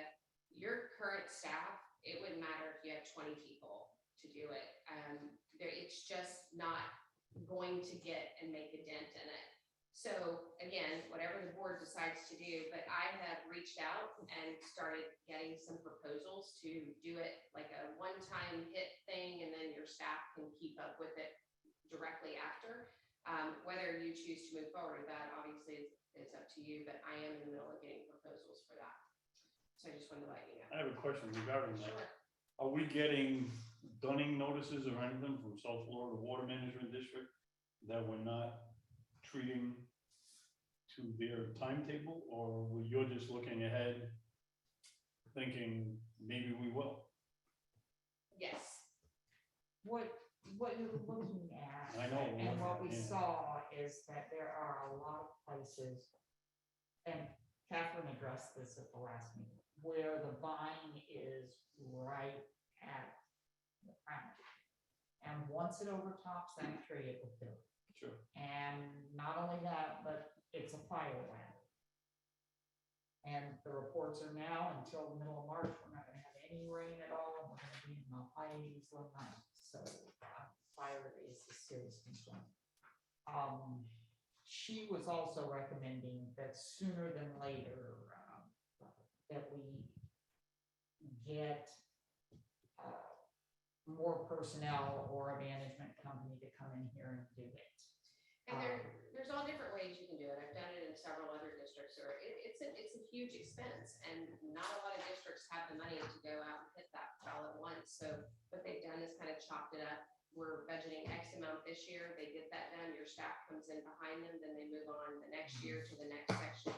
There's all different ways to do it, but at some point it's going to have to be gotten under control to be able to be maintained. I understand that. I'm not arguing on that point. The problem is you can go bankrupt Yeah. really quickly trying to kill this green weed. There are limits to what you can do financially. Well, I'm gonna throw out some ballpark numbers just for you guys to think about over the next month. Between 200,000 and 300,000, I think, around that ballpark, will get us teams of people that will go in and on all of the conservation areas that we actually own, they will do 3 sweeps through at different times of the year, basically annihilating not only the old world climbing fern, but the Coban grass and the Brazilian pepper. And they will take it down and guarantee the 90% kill rate. And at that point, our staff can then be doing it, the inspecting, because you could go out there in areas that have never had it before or that have been treated. The little guys are just pumping all over the place. Now, our staff can get in there and do that because there's no cutting involved, it's strictly an application. But the cutting, getting into the wet areas that are heavily wet, it's just, without an army of people. You just can't make a dent in it. Well, that number is, that's pretty accurate because, well, Because we got a quote for $250,000. yeah, 263, and it was 3-4 years ago, and that was on the 5 transects. That was only a small amount. I know, I get it. This, they'll do all of the stuff. No guarantee. That's why we went the route we did and assigned a couple, 3 people to it. Right, no guarantee that for It's how long. growing. It depends. I mean, a lot of them will do like, well, we guarantee an 80 to a 90% kill rate. I mean, it's gonna come back, And obviously. then, after that, we still need our staff here To continue. to Maintain it. continue to maintain it. But it's getting over that hump of the huge vines. I mean, they're massive. It was really humbling to see what this stuff is. And it's astounding to see how it's changed in a couple, 3 years. The amount of area retreated, because you can tell because it's dead and brown, versus how much new green growth there is it's overwhelming. This is another one of those things from the state, an unfunded mandate. You must take care of it, and no, we're not gonna pay. Great. Well, So we'll get our that developer into knew your, upfront. we'll get that into your March agenda. We should be ready for this. You can at least look at them and kind of see. Next, I wanted to go over agendas. Reports, proposals, additions, and or requests are due the Monday at the latest before the agenda goes out. So your meeting's on today, your agenda should have gone out Thursday by 6 p.m. That's kind of in your With the whole pack. your documents, right? The whole finished product out the door. So we need to make sure we're getting reports, everything. And also I'm not telling, I'm just saying a blanket statement. And that is, the way I remember it is it's 10 days in advance. So if we're meeting on the 24th, the 14th is the date I gotta have everything. Correct. To our district manager. And I mean, barring any emergencies, there will be times if y'all are going through something or if we were waiting a last minute on something, but you would be aware of it and it would be fine. The Toho OUC, ignore what I sent you. That is not, we have it broken out now by me. I mean, it's not inaccurate information. It wasn't just what the board had requested, which you wanted it broken down by meter, cost, month, year over year. So now we've gone back and we're adding in the meters and all of that to each Yeah, that's- individual address. The way it was, that's the way it's presented each month, so I presume you could just put all those together. Correct. Yep, all we're doing is combining it. The only thing that Sally typically was not doing was adding the meters in. She would do the account number, the address, and the cost. So I don't know if anybody else needs a meter number, but I can look at the bill. If there's something that looks out of line, that's the only time I would look at it, so. we already have it going in, so you're gonna have the date, the address, the meter, Meter the number. cost, yep, and then it'll be year over year. So you'll have that moving forward. I sent you an email about some missing months, didn't hear anything back, but there were at least 3 months missing On the spreadsheet, on both OUC and Toho, and they were not the same months. Because, you know, every month you get one, January, Yeah. February, and I looked at it and it was obvious that there was some missing there, and I, well, okay. Then I said, well, let me go look at the OUC, I looked at Toho, I don't know back and looked at the OUC, and it was the same way, there was some clerical, but probably, but you know, we get a bill every month, so. yeah, but that was on the one I sent out, right? Not the one that Yes, Sally correct. sends. Yeah, the one Sally sends, not missing any. The one that I sent out, that one's probably the one you're referring to. Yeah. But I'll Okay. look at your email and then I'll let you know.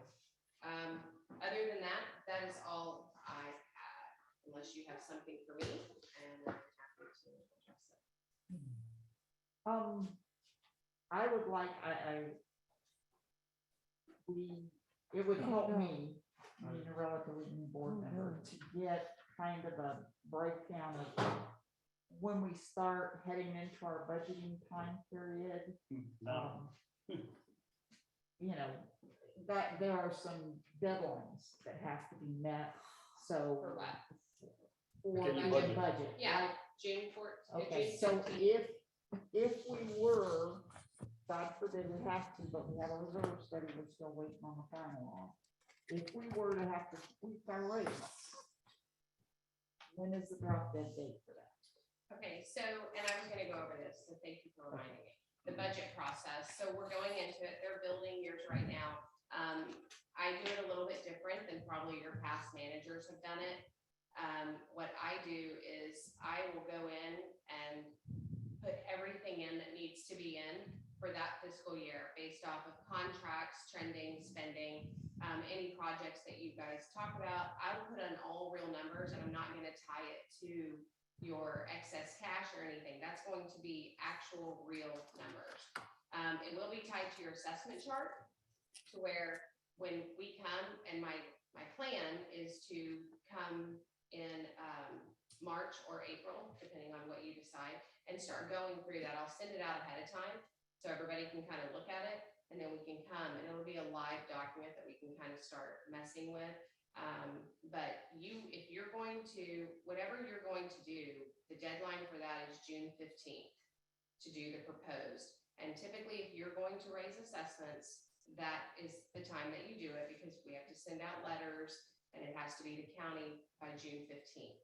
Now, between June 15th and September 30th, we can, every meeting or workshop, whatever we want to do, we can start cutting that down. So But let's you say. can't increase it. Correct. The only thing you cannot do is increase it. So let's say we want to raise assessments. We say at the proposed $10, right? And we're at that $10 mark and then we start talking and the board decides, well, let's not do 10, let's do like $3.50.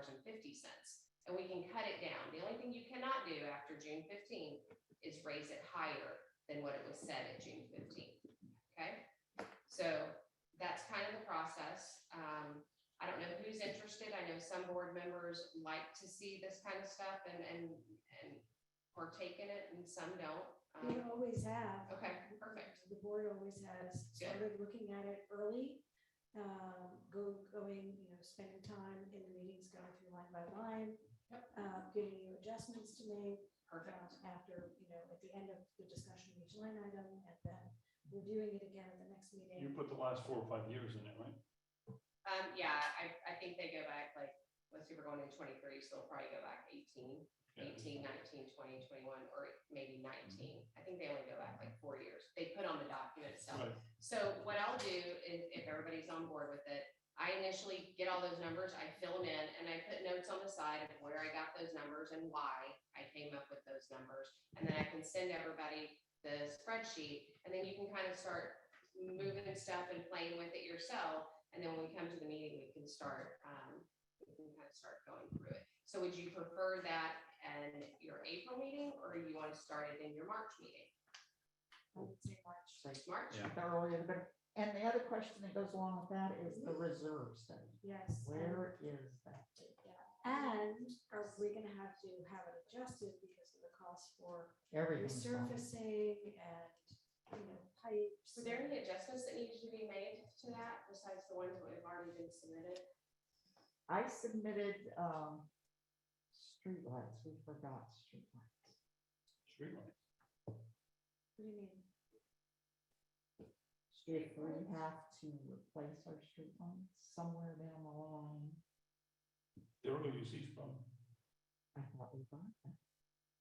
We paid off the capital lease, but they remain OUC's property. Right, but aren't we gonna have to start paying a lease fee again if they have to replace them? Part of the maintenance. If a light, if a I car runs into Why it don't we and have our damages it, district OUC manager pays answer? it. I'll think pull the we need contract to and Yeah, take a look at it. and see. Because I was under the same impression as Supervisor Ruby that the maintenance. I never understood, I mean, every district leases. the OUC street- doesn't understand. Yeah, I know. Trust me. I've never seen anywhere where the district would own them after the lease is up. But that could be, there could have been a deal made there, so I don't know, but I'll pull the contract and I'll find out. No Cool. problem. Right. Yep, and then I'll also look into the streetlights, after that with the reserve study. I'll get with you, David, and see if Okay. there's anything else we need to add. If not, that it should be final with the last changes that, Teresa sent in. I'm hoping he was looking at the costs because again, his cost for paving alley C1 and 2 Was way lower. was way than low your than cost. what, you know. Get to Well, there and yeah, check it, because David. the scope of work that the engineer put in for the alleys was far more in depth than what the reserve study would be. Because the reserve study guy is gonna look at it and cover up the square feet, how much per square foot or square yard of pavement, and that's your number. Yeah, what No was it, drainage or anything like that. 50,000 Sure. versus like 500. 550, exactly. All right, I'll go with Angel on that. You're talking two different scopes of work here, and no drainage improvements, none of that, it's separate. It's one. It's very warm. But- It's so comfortable. in here. To your point about this year's, budget, I think Madam Chairwoman asked, what was his name, Stephen? In the, and he said, the budget, the reserve study that we're doing is gonna take effect with your October 22 But here's next the fiscal thing, year. 23. but that's taking into consideration what we have and assumptions about what we're spending between what we have now. And so, in other words, if we start that reserve study and we spend what we're planning on spending, that reserve study is saying, oh, but you're only spending this much, but we're spending this much. Right. So, We have to look at it. right, Yeah, you gotta have a look at what your budget is versus the reserve study and your anticipated spending and kind of grind that all together from now till October and figure out what you want to do for this period. Right. Because right now we're in limbo. We have a study, right. we don't have a budget, we have a new budget coming up, a finishing budget. That's why I want all those pieces together. All right, All right, So- we'll meet, David, and we'll sync up on the reserve, make sure we got our numbers in there correctly, and then we'll present it, Sounds good. okay? All right, it's about to get warmer in here in a few minutes. Okay. Nothing else for me, right? Okay. you've got a few Not minutes. yet. We are now moving on to the next agenda item, staff reports. First up is our district engineer, David Hamstra. Good evening. David Hamster for the record. Let me start off with Garden Road. A week ago today, we released the bid documents to 5 contractors. 3 3 of them had acknowledged receipt. I have not heard from the other 2 yet. Junior Davis was one of them, since they're already out there doing the water line. And they did respond quickly saying they got the package and we'll look at it. So we are giving them until March 17th to submit comments or questions to us. The bids are due the following Thursday on March 24th. Gives us a week to look at them and then make a recommendation for award at your March 31st CDD meeting. So that is tracking well so far. The estates, we had Atlantic Pipe Services do all but one pipe and inlet. Turns out there was a tree growing inside. Oh, I have that picture. That was a pretty impressive. It was Drop that picture. Looked I think everybody needs to see this. like a science fiction movie. Yeah, and this again is why you'll hear me harp about we need to inspect our stormwater systems and make sure that our inlets and outflows and everything are properly being maintained. Because without the proper maintenance, this is what we end up getting, so. So you said they did all pipes except for one? The one that had the tree growing. So they said they would come back. So Vincent and Brett and staff went in there and removed this growth from the inlet and tree. And APS, Atlantic Pipe Services, will come back out, do that inlet, that pipe, along with the 12 videos I got already from the other pipes. And by next board meeting, I'll give you a complete accounting of what the condition is.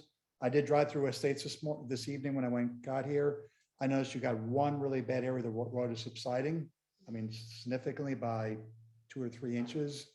My hunch is that pipe is compromised, but that's within the right of way. So that should be a county fix, not a CDD fix. So I took a picture and I'll send it to Roads and Bridge at And the that's in county. the estate also? Yes. One thing for sure, with a tree growing in it, you were sure there was standing water. There in you that go, pipe. right there.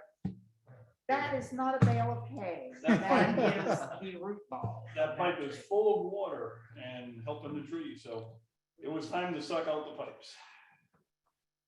Speaking of sucking out pipes, I sent you I know that the drain between the dog parks has been clogged. Are they gonna look into that?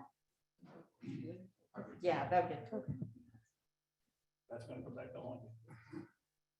Neighborhood C1, C2. After we received the bids on Garden Road in a couple of weeks, we were going to release this one out in the streets. Again, this one's roughly $600,000 with the inlets, with the ribbon curve, with the milling and resurfacing. And we'll see the bids come in on that one. Now, do we meet any statutory requirements or limits as far as bidding that? You are still, I think it's 4 million or 2 million. Where you have to do your traditional public. Right, that's, yeah, I wasn't sure. Tim? Yes, ma'am. For the paving of the alleyways, what is our statutory requirement when we have to go to public bid? The threshold amount, I'll find that out for you. Let me look it up. I think it's category 4, which is, it's pretty high, but I'll check. Hold on. I'll get you. I'll be right back. I'll tell you in my report. Okay. I think it's 195. So I'm sorry, in terms of those bids, where are we in that process? This one we're going to release in a couple of weeks on the street, the On the alleyway. alleys.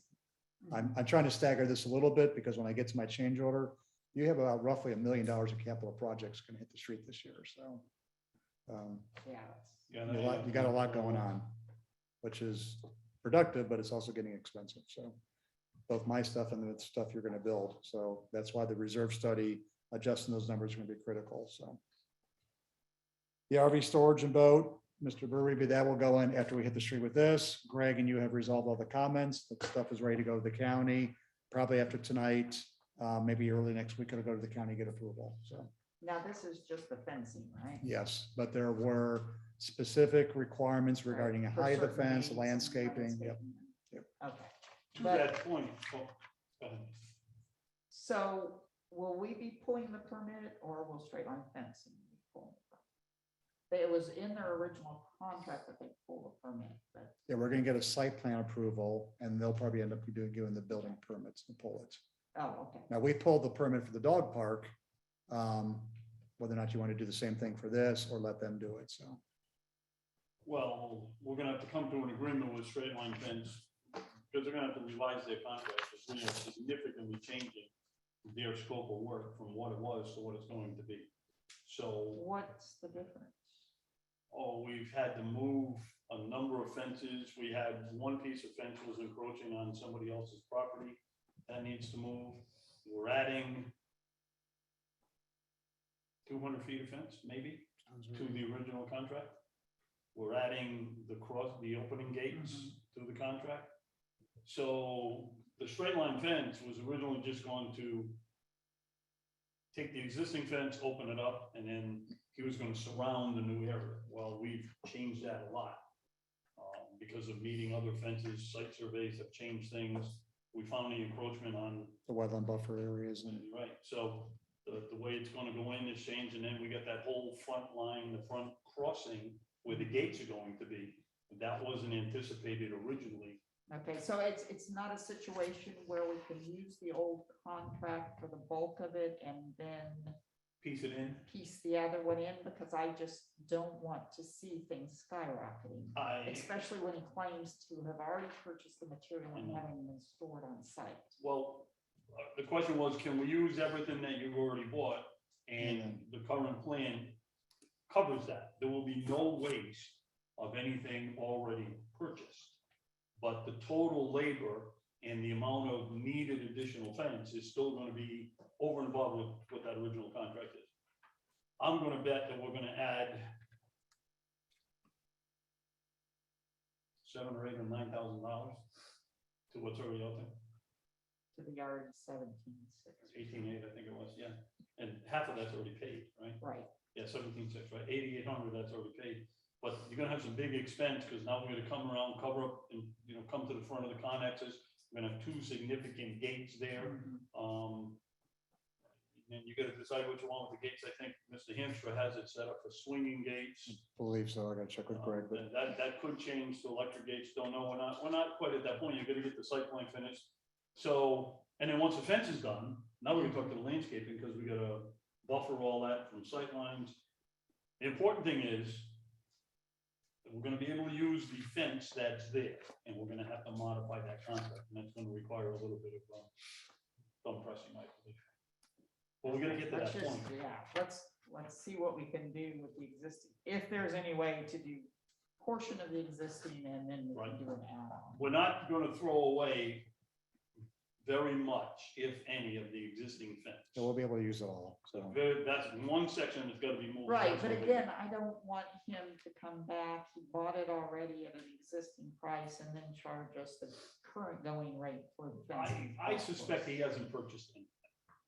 I don't, he says he has, so let's hold him to that. We've price. also asked him to bring it over. We'll just give us our $8,800 worth of fence. Well, I don't wanna do that. Oh, I thought he offered to do that. Say it again? I thought he offered to do that to No. you and Mr. Pauls, and we decided we didn't want to store it. We didn't go to that extreme, but we've talked to him in the past about doing that, and it was like, oh, I don't have to do that, it's gonna cost you more. The $8,800, I need more money, because the fence actually costs more than that, so it's kind of one of these, it's a sensitive situation, but we'll make the best of it at this point, to recover what we've already got into. That's what we gotta do at this point. All right, Two more things and I'll close the report. Excuse me, while we're on that subject, the new road is gonna go in, there's gonna have to be an endpoint, I presume you've already, We took it right up to the gates. I mean, the existing gates, yes. that'd be fine, okay, good. Wetland Conservation, Catherine Bowman went out there February 15th. Have you heard on her assessment? I spoke with her, she ended up with 24 different monitoring sites. Okay. Which is pretty impressive.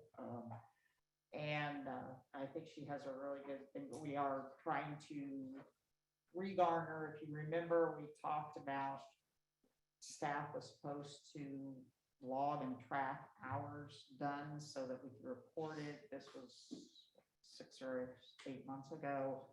Unfortunately, word for whatever reason, got back, that the board decided they no longer had to track hours, and they stopped doing it. Well, Water Management District, of course, Catherine needs those tracking logs, and they're not there. So they are trying to pull from past records to recreate as much of them as possible, and Catherine is directing them and giving them, she should be providing you with log sheets to keep going forward, so that we will have the proper information to report to the Water Management District on how much work is being done, where, and this is Mr.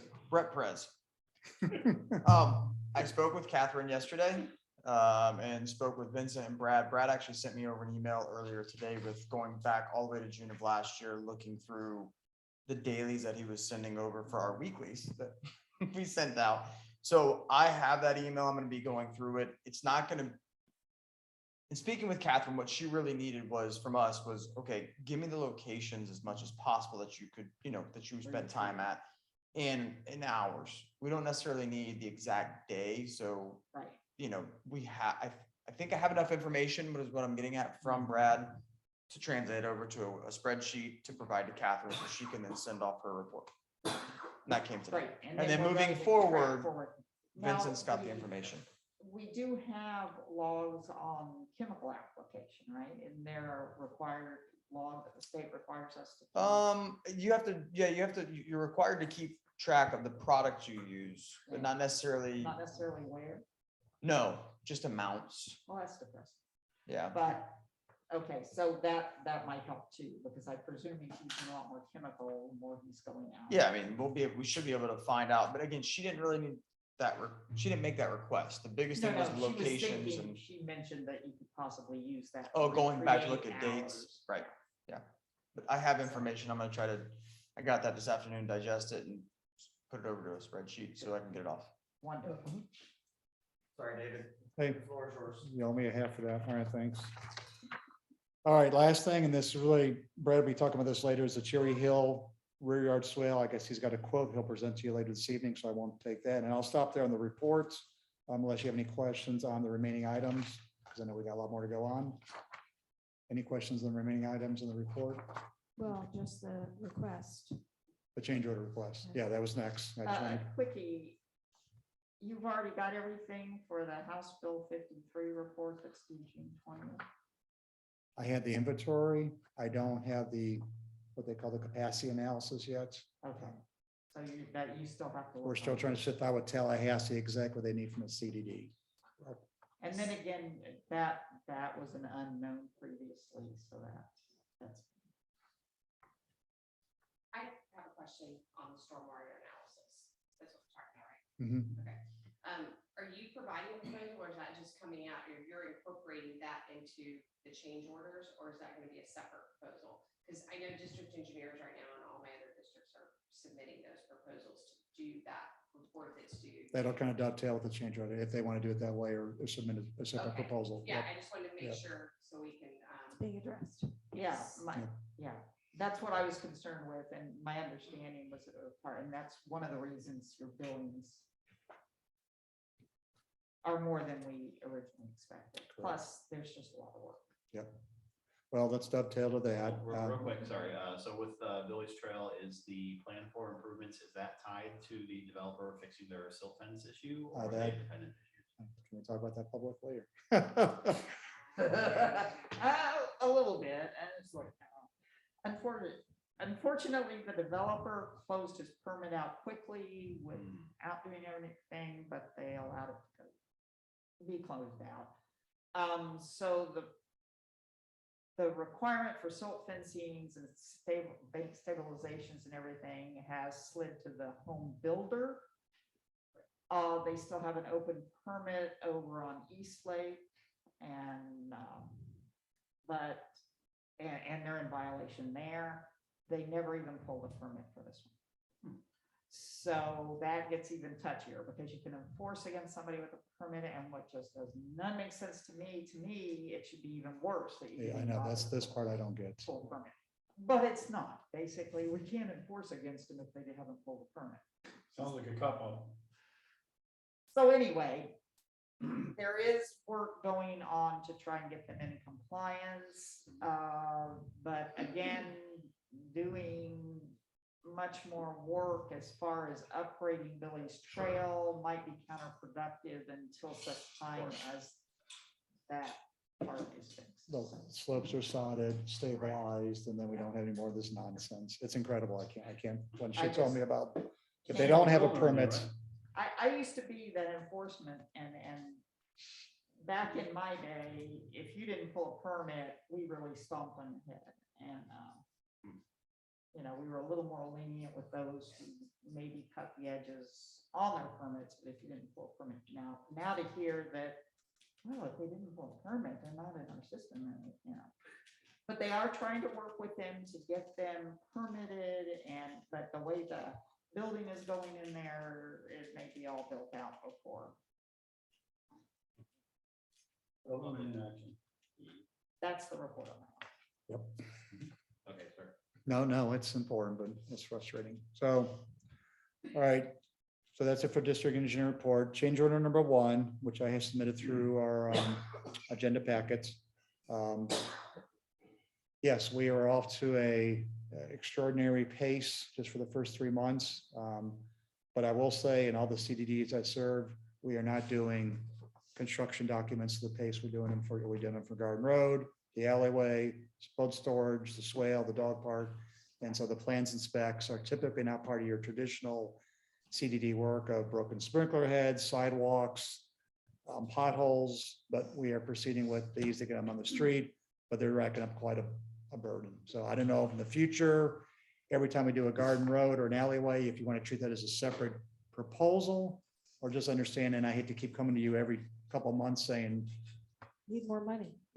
so. Well, we have a lot of deferred maintenance that we're having to face right now. We're playing catch up.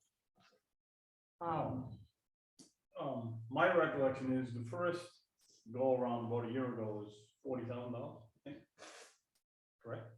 The second go around was $50,000. Well, 50 was what I asked for this new fiscal year. Right. I don't know. Your initial. When I started with you guys, I think it was May or March. I think it was 25 or 35. And I think I asked for 10 or something to finish the fiscal year. Don't quote me on the Well, numbers. that's okay. No, so my recollection was the first fiscal year that you were here was $40,000. Then we started this fiscal year with 50. Correct. So we're at 90 already, and I think you want another 30 now? Is that the I'm request? going to ask for 50, not 30, but I'll tell you why. Okay, But well, so, you know, here's my bottom line. You do great work. You're doing a lot of it. I get it, right? And I know there's a lot of work, and the work is high quality. You're on time, the report's detailed, all of that. But to ask the taxpayers here to swallow up $120,000 to $140,000 in about a 12-month, 14-month period is really, you know, this is a big number. And I know you understand that. And I am not complaining about the No, I quality of know. work, but I think Listen. our pace is we're getting ahead of ourselves, largely because we haven't finished anything yet. And we're still looking forward and rolling and rolling and rolling, and the dollars are adding up. And to your point, I would rather that each project be broken out individually, so you can see how much it costs. For the garden roads, $155,000 maybe to pave it. We don't know what the engineering costs are, but it'd be nice to see. It really doesn't matter. It's all the same amount of money, but it can be staggering when you look at how much you're actually spending to get something done. and you see my invoices, That's already done. You already do my that. invoices I do every week. Yeah, but it's not. I know I didn't summarize them, but as a rule of thumb, engineers' fees are usually 10 to 12% of the construction costs. So between all the projects we talked about, you're going to be hitting $1 million pretty soon. That's about 100,000, just ballpark numbers for just all the engineering plans and specs, not to include all the day-to-day stuff with Harmony, CDD. So I'm not asking you to justify what you're doing. There's no question with the quality. I'm just bringing up the pace is fast. We're spending a lot of money on the engineering side, and we're now going to touch at least 120, maybe $140,000 in a 12 to 14 month period. It's a lot of dough. Should we continue? well, that was going to be my next question. The You're board into is, this, you know, you got to kind of, but we need to fix the budget for the upcoming year, so we're not blowing through the budget. I mean, The first year here, I think our engineering budget was 5,000, and I think last year's, and not anticipating all this, was 10,000, so we've gone significantly yeah. over. It's 20,000 The- for the- 22. The good news is that we have put the brakes on our excessive legal spending, which was well over 100,000 a year. We've dropped that well back to about 48,000 a year. So, and we are catching up on a lot of critical projects. Can we do better in using David's time more wisely? Because when he first came on, there were a lot of asks of him of things that should have been done by field services and district folks, and he spent a lot of time doing things that may not have been just totally engineering that we are learning as we go into this. And that has got a lot better with Vincent and Brett on board. Yes. Right. Yeah, when, And, you know, and the other thing is when a new engineer comes on board, just like a new lawyer, any new professional, there's a learning curve up front, so a lot of time gets devoted to learning the ways and means of what's going on around here, and that's not being, I don't want you to take Listen, anything I I'm don't- saying as listen, being critical. Right. You know, we understand you make a living at this, and your work is beyond reproach, and you are well equipped when you come here, and you're doing an excellent job. I'm just looking at that big dollar now, and I'm sure you do too, you know, you're aware of it. And again, you know, like I said, we are picking up, we did a lot of things flying by the seat of our pants before David came on, because Well, our engineer was Right, not not that, responsible. right, not very responsive. And so. it got us into trouble sometimes. And I think now we are on the right course. We are making up for lost time on a lot of the improvements that we're working through. And we will get to where it will even out. well, was gonna be my point, Teresa, is Right. Garden Road, the alleyway, the boat storage area.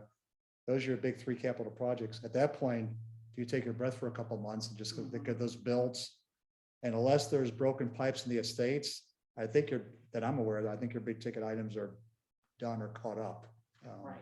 So it could be back to the traditional District CDD engineer. type work, Mhm. not plans, production, permitting, bid documents for all these contractors, but I went through all my notes ever since I've started, and I think once the alleyway hits the street in the RV boat area, I think all the capital projects I'm aware will be under construction this fiscal year.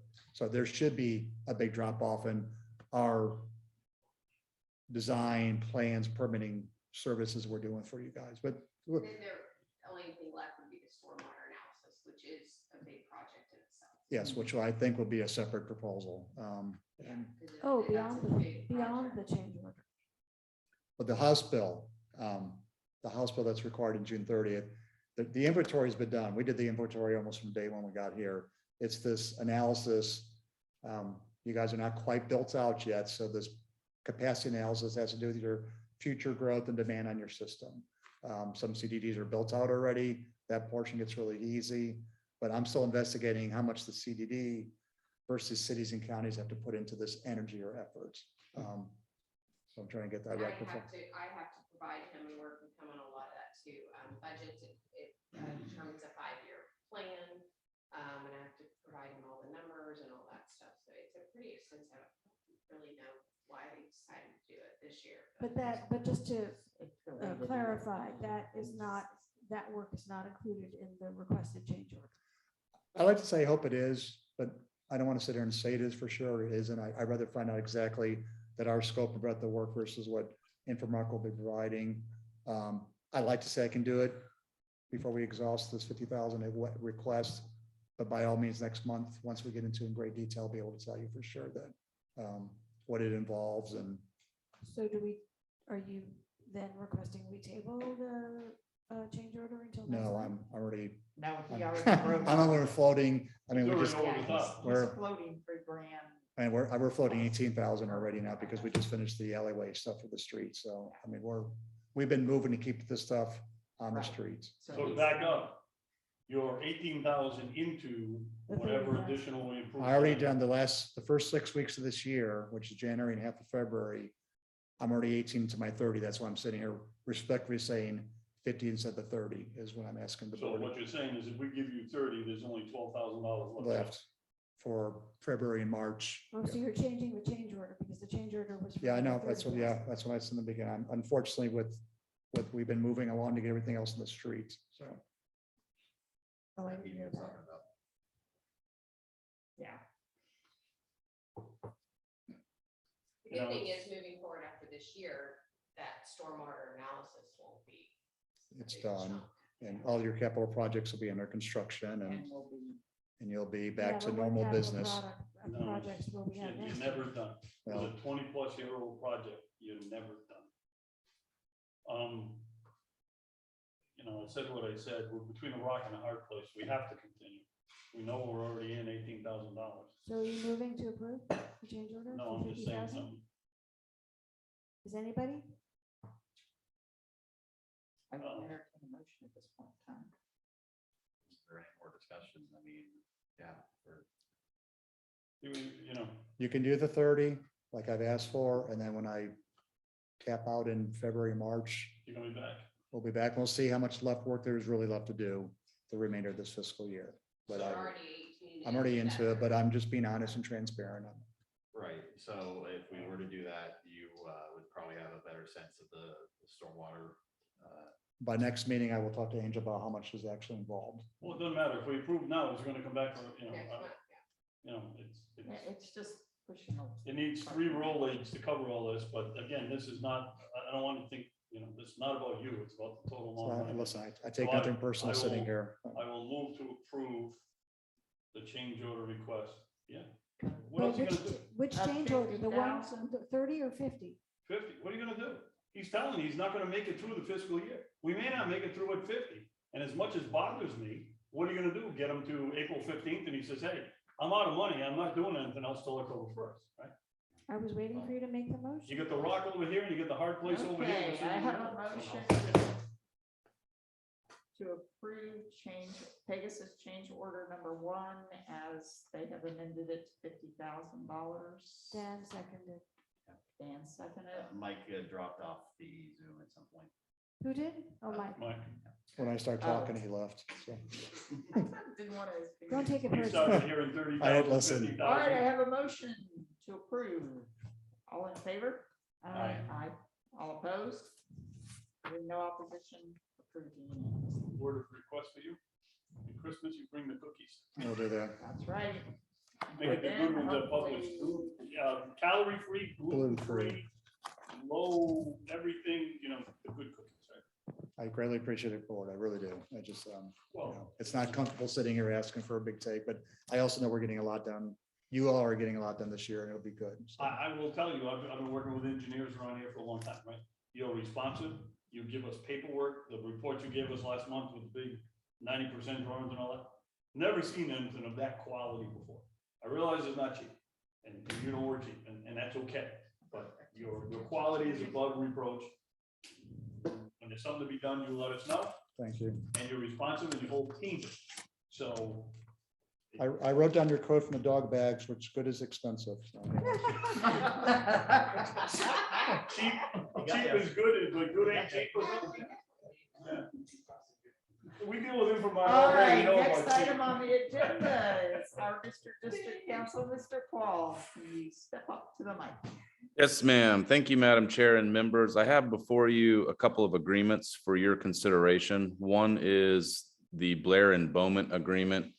Essentially, you all approved this last month, but what you approved was a agreement between Pegasus and Bowman as a Pegasus subcontractor. Angel thought it would be more appropriate for the board to have direct privity of contract with Bowman. So we took the scope of services exactly and created the contract. So you've technically already approved this in substance. It's just to have the contract be directly with the district. Okay, I've got a few amendments on that. I could go over them here. I don't know if I will bore people to death. But just, we need to take out the word proposed from our contract and actually shall include. But I can get with Tim on that. I just was able to review that this evening or today. So I'll get with you, Tim, on those little tweaks. Yeah, I don't think there's substantive because we took the proposal verbatim. So you guys could approve it subject to the fixing of these of tweaks. So moved. I'll second. We have a motion and a second to approve the contract with minor tweaks. All in favor? Aye. Aye. All opposed? Hearing none, passed unanimously.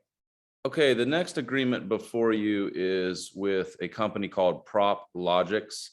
This was the assignment to work with this company and get a contract in front of you where the company would research the property records and get you a listing of the properties owned by the district. So what you have before you is a good faith negotiation that both Prop Logic has agreed to, and it's subject for your review. Okay.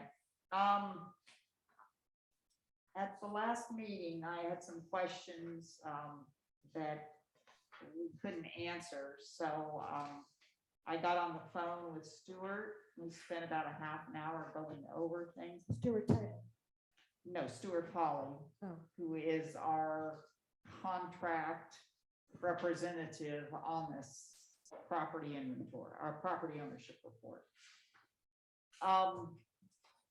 And basically, he explained to me what we would be getting, that they would be looking basically at the property appraisers database, and then pulling the deeds.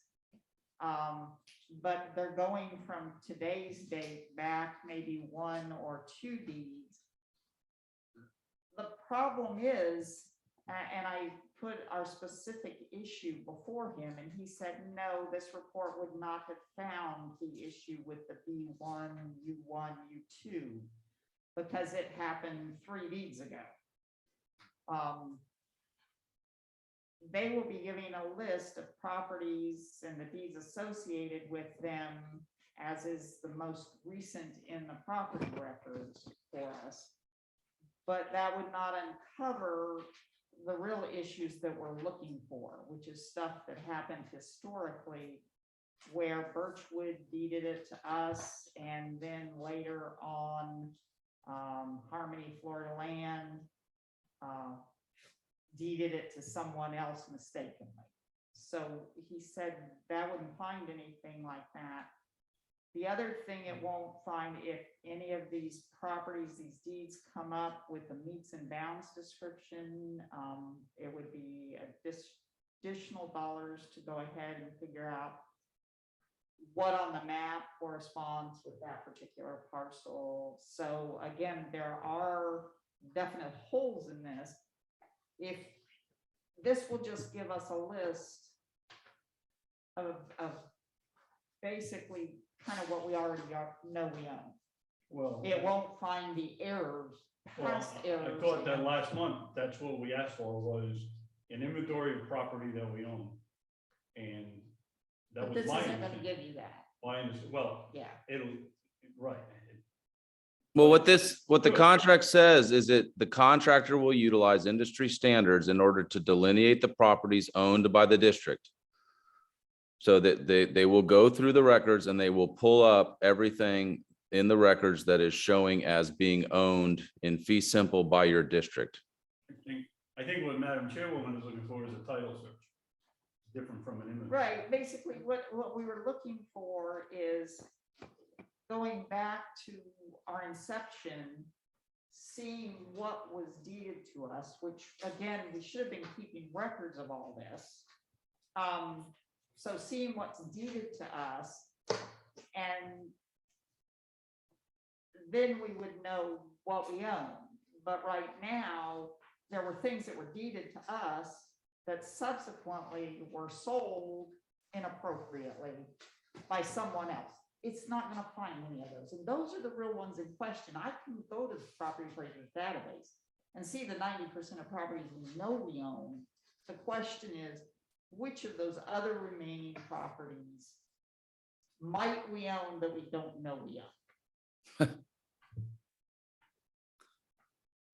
That's a tricky request to find, to ask somebody to find something that you don't know you own, if it's not reflected in the records. See, so my impression was these 2003 deed and the 2005 corrective deed would pop up and show that you guys still own tract B1.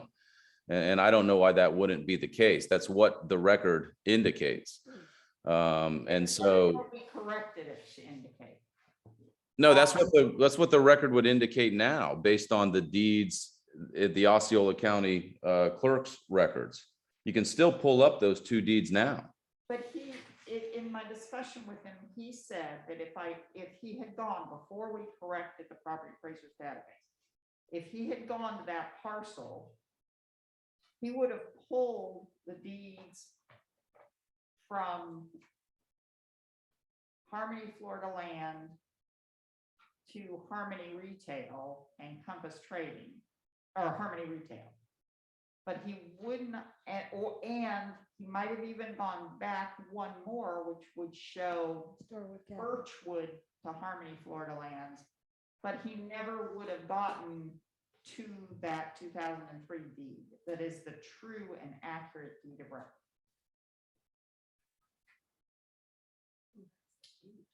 I agree that that's what you're looking for. I also think that this scope does not contemplate what you want. No, it doesn't. And that's what I'm saying. I mean, if the board wants to go ahead with this for $1,000, but I think we can get the same thing pretty much in a report run by the county. Sure. I believe, I've bought and sold a few houses, a couple pieces of land here or there. If you want to know what happened all the way back, you gotta pay for a title search. You gotta That go would- back. that And would be a yeah. lot of money and a lot of time. And we may need to look at something, but again, this, to me, this is not the answer that we're looking. No, it is in that it would give you your list of inventory that we own according to a third party's database, being the property appraiser. And as everybody agrees, 90% correct, 10%. And it's the 10% ones that can get you in trouble sometimes. Yeah. And that's- So, maybe those numbers vary, but I don't know how you do this besides the title search. Well, and again, I don't want to be the one doing it. If we can find a company or someone who has experience in this that wants to dig into this puzzle, it's not that difficult to do. You just have to go back to the original plats and you have to start basically at 2000 and pull, and he didn't seem to think that he could do this. But go back to the deeds that were registered in 2000 and come forward instead of going from today's date, going backwards. Because my guess is the CDD, there was very little that the CDD conveyed to anybody else. Almost nothing. You guys. Right, the CDD is just a boundary. Right. So if we can go back to 2000 and come forward with a deed search and get all of those, then that would give us what we're looking for. So I don't know if there's anyone else that you know of, Tim, that can do that. I think a land use attorney would understand. Can Tim do it? He's not a land use attorney. But a land use attorney would understand how to do this. I Well, it's a think. property, yeah. We can understanding better what we're looking for here, and I'm still not entirely clear. But the good news is that there's no meeting of the minds here. You guys don't need to worry about this contract, and then we'll keep working and try to find what it is that you're looking for. And I know we can figure this out. Council, I think, in simple terms, back in 2000, there was a master land deed for all of Harmony as we know it. Once 2000 took place and changes started to take place, that deed started getting chopped up. And I think what Madam Chairwoman wants to do is follow all those fingers from that original deed and follow them to their logical conclusion. There may be hundreds of them to get us from the master deed in 2000 to where we stand today in 2022. It's gonna be a roadmap. And am I phrasing that in simple That's, terms? yeah, basically start from there, find the deeds Right. and the plats that convey property and move forward. So, yeah, we'll continue looking at that, but at this point in time, I recommend not going forward. No, not with this. This doesn't do what we want. Well, it doesn't do. Okay, any other comments on this proposal or?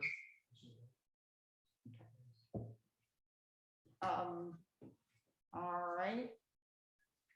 Did you have any comments, Tim, that you didn't provide earlier on B1? No, ma'am. I did review all the documents. I reviewed the email provided by Mr. Pratt. And so, if you guys have any specific questions, but I did research everything thoroughly. The only other thing that I had was I did get an inquiry from Supervisor Elite. Apparently, the gentleman that we sent the letter to about the dog attack was at the dog park again. The letter that we sent certified, he never bothered to accept or go and pick up, but he does have the letter now. He hasn't requested a hearing. So my recommendation is we've got to work with law enforcement and the folks at the animal shelter. If this continues to be a problem, we need an agreement with law enforcement to trespass him or with the animal shelter to help out as well. So hopefully, though, now that he's gotten the letter, he does not continue to insist on going where he no longer has privileges to go. I think the letter was very clear on that front. A trespass requires someone from the district, specifically this board, to sign off on a trespass warning, I believe, correct? That's a question for you, Council. Yeah, I think ultimately we would show the letter we sent to law enforcement, and it's going to take law enforcement's willingness to address it and take measures into their hand. From past experience in this area, I know that deputies are loath to enforce against a resident on his public property. It's really a stretch to get him to do it. Actually, in cities and counties, they do it all the time. What is the do you have a trespass agreement on file with the sheriff's department currently? No. Oh, we have to do that first. Tim, can you pull together a trespass agreement for us? Sure. That has to be filed with and then they'll do. Right, it's automatic. But you still got to get a deputy And to then, enforce it. do we also need a form? What type of form? Is there any other form that we need, just the agreement with the sheriff's office saying that we've adopted the rules? Because I think our rule 2.2 allows us to use trespass. Yeah, that was my understanding, is that law enforcement just needed to know and to see specifically, where it said that this person could not trespass. That would be the letter, but I'll find any form and any agreement. We will get that taken care of. Multifaceted. You need the trespass agreement, you need a complainant, you need a copy of the letter, and you need a deputy there when the trespasser is there. So, Right. That's a lot. That's a lot. That's all gonna happen at once to make this enforceable, but we're gonna try because somebody's playing games. Yeah, you did. You guys did the right thing, and we knew it would be difficult, but we will remain persistent because of the danger to the health and safety of your residents. Okay. Thanks, Tim. Thank you. Anything else for district legal counsel? Okay, hearing nothing, we will move on to our field manager's report. but we're out of time. We always make time for you. That's right. Miss Senora Perez. I must Perez. apologize. At the last meeting, I promised That's okay. to make sure we got it up, but David kept the seat warm. there you go. What's your name? For the record, please. Steve Berube. No, No, joking. no, no, Brett- No, no, no, Brett Perez. Mona still do this? no. All right. Say Mona knows my voice.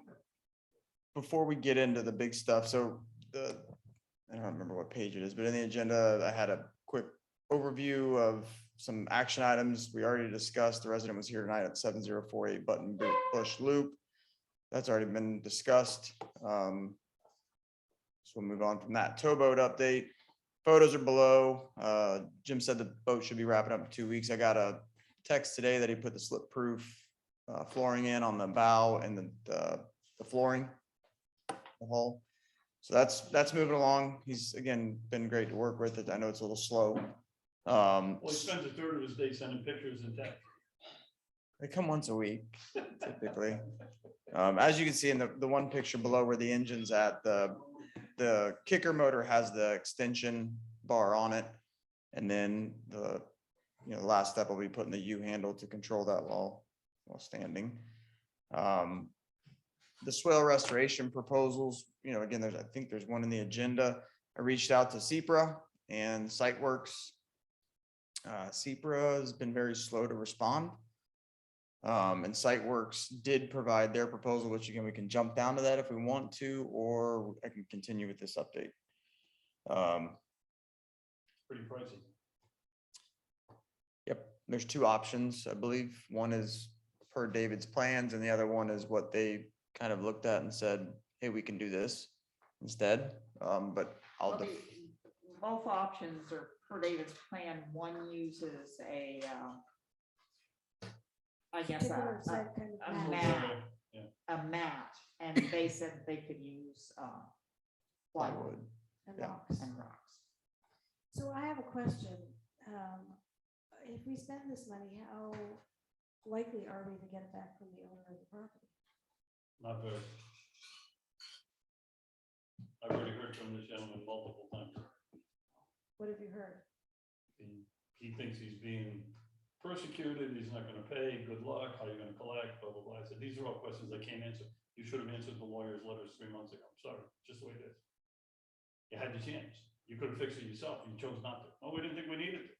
Our pool didn't encroach. Good luck. that's probably a question that Tim will have to answer because I'm Tim, Oh, I know how you collect. Yes, ma'am. so the swale that got used and abused when putting in a pool And a fence. and a fence. And they laid sod back through the swale. We notified them that it was blocking the swale. It was improperly installed and blocking. You sent them a letter. They didn't respond until the time had expired already. We've spent a bunch of money to have a survey done and specs completed already. Now we have a proposal to spend $30-something thousand to correct the issue. The question is, can we recoup any of this money from the owner? And how could we? Yeah, so I believe our letter said if they don't address it, we're gonna address it and send them an invoice. And so I believe that, ultimately, the way that you would have to enforce that, I would say unfortunately, but the avenue I think would be to sue. Or, well, yeah, you sue them and then get a judgment against them and then turn it over to a collection attorney. Or turn it over to a collection attorney. Right? Yeah, just because you get a judgment now you can get a lien on against the property and you can follow all that, but that would be way down the road after you get the judgment. But that would be the avenue I know of, if they're still unwilling. Your other option would be to sue them before you spend the money to do the work, to address it up front and to say that it's their responsibility to fix it and get a judgment saying that, and then you're not out the $30,000. Well, there's a little bit of a problem here. We're fixing the swale because we believe that the improper swale angles right now, or elevations, whatever you want to call it, are not conducive to good flood control. If we go file a lawsuit and it takes a year, we've already been a year with this messed up swale. Go file a lawsuit, it takes another year. Now we've gone 2 years of wet seasons. Maybe it doesn't flood and we just lost our case. Well, it's already flooded last rainy season. I know, So but- I, Is it that? Is it Yeah. something else? You know, I- but you wait another year, is what I'm Right. saying. my frustration is that when they didn't do it, and I know it's not the perfect way to do it, what we really should have done is rolled up the sod they had down, scrape some of the dirt down, put the sod back down, and when it rains, see if it flowed.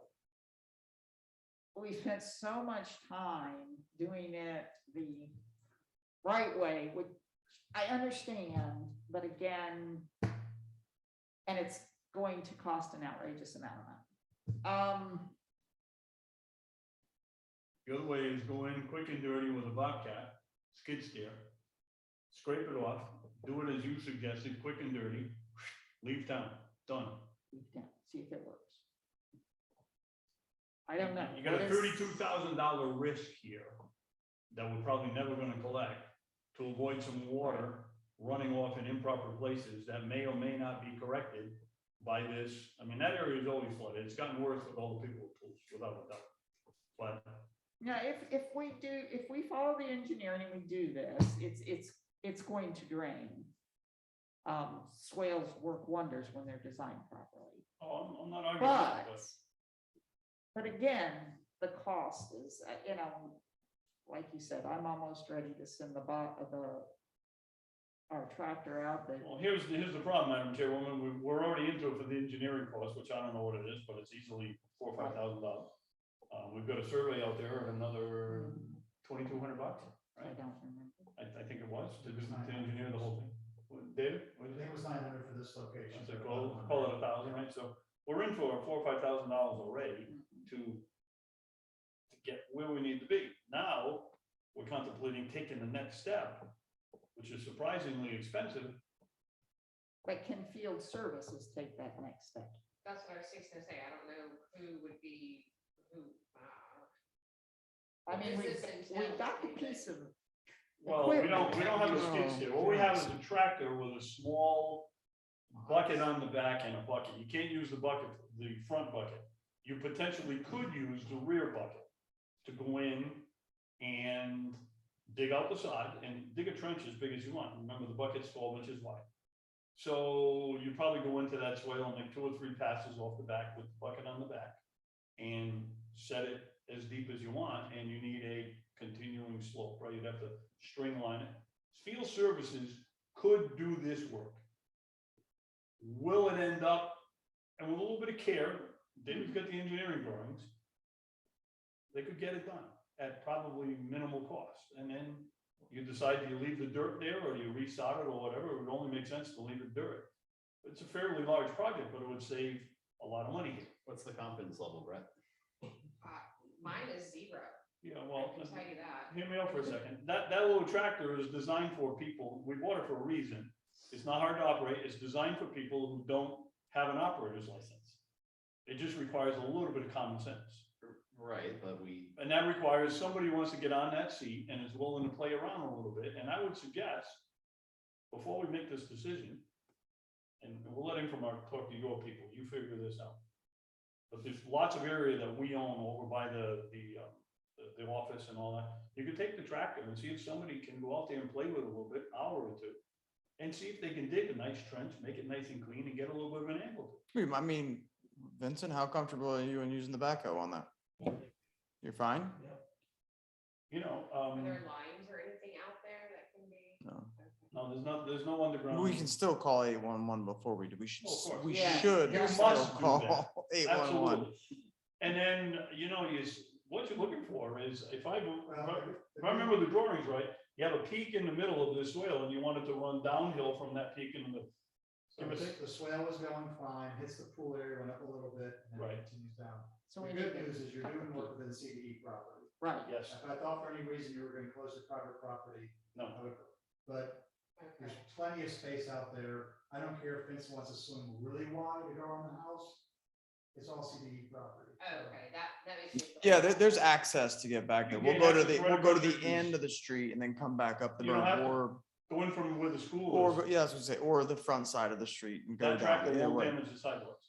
No, yeah, I get that. It is pretty swampy on that west side there. Yeah, well, my point is we're in the dry season, so if we're gonna do it, we're gonna do it now. Right. So. And Dan tractor's four-wheel drive, so it'll go anywhere you want it to go. Madam Chair, Damage. Yes.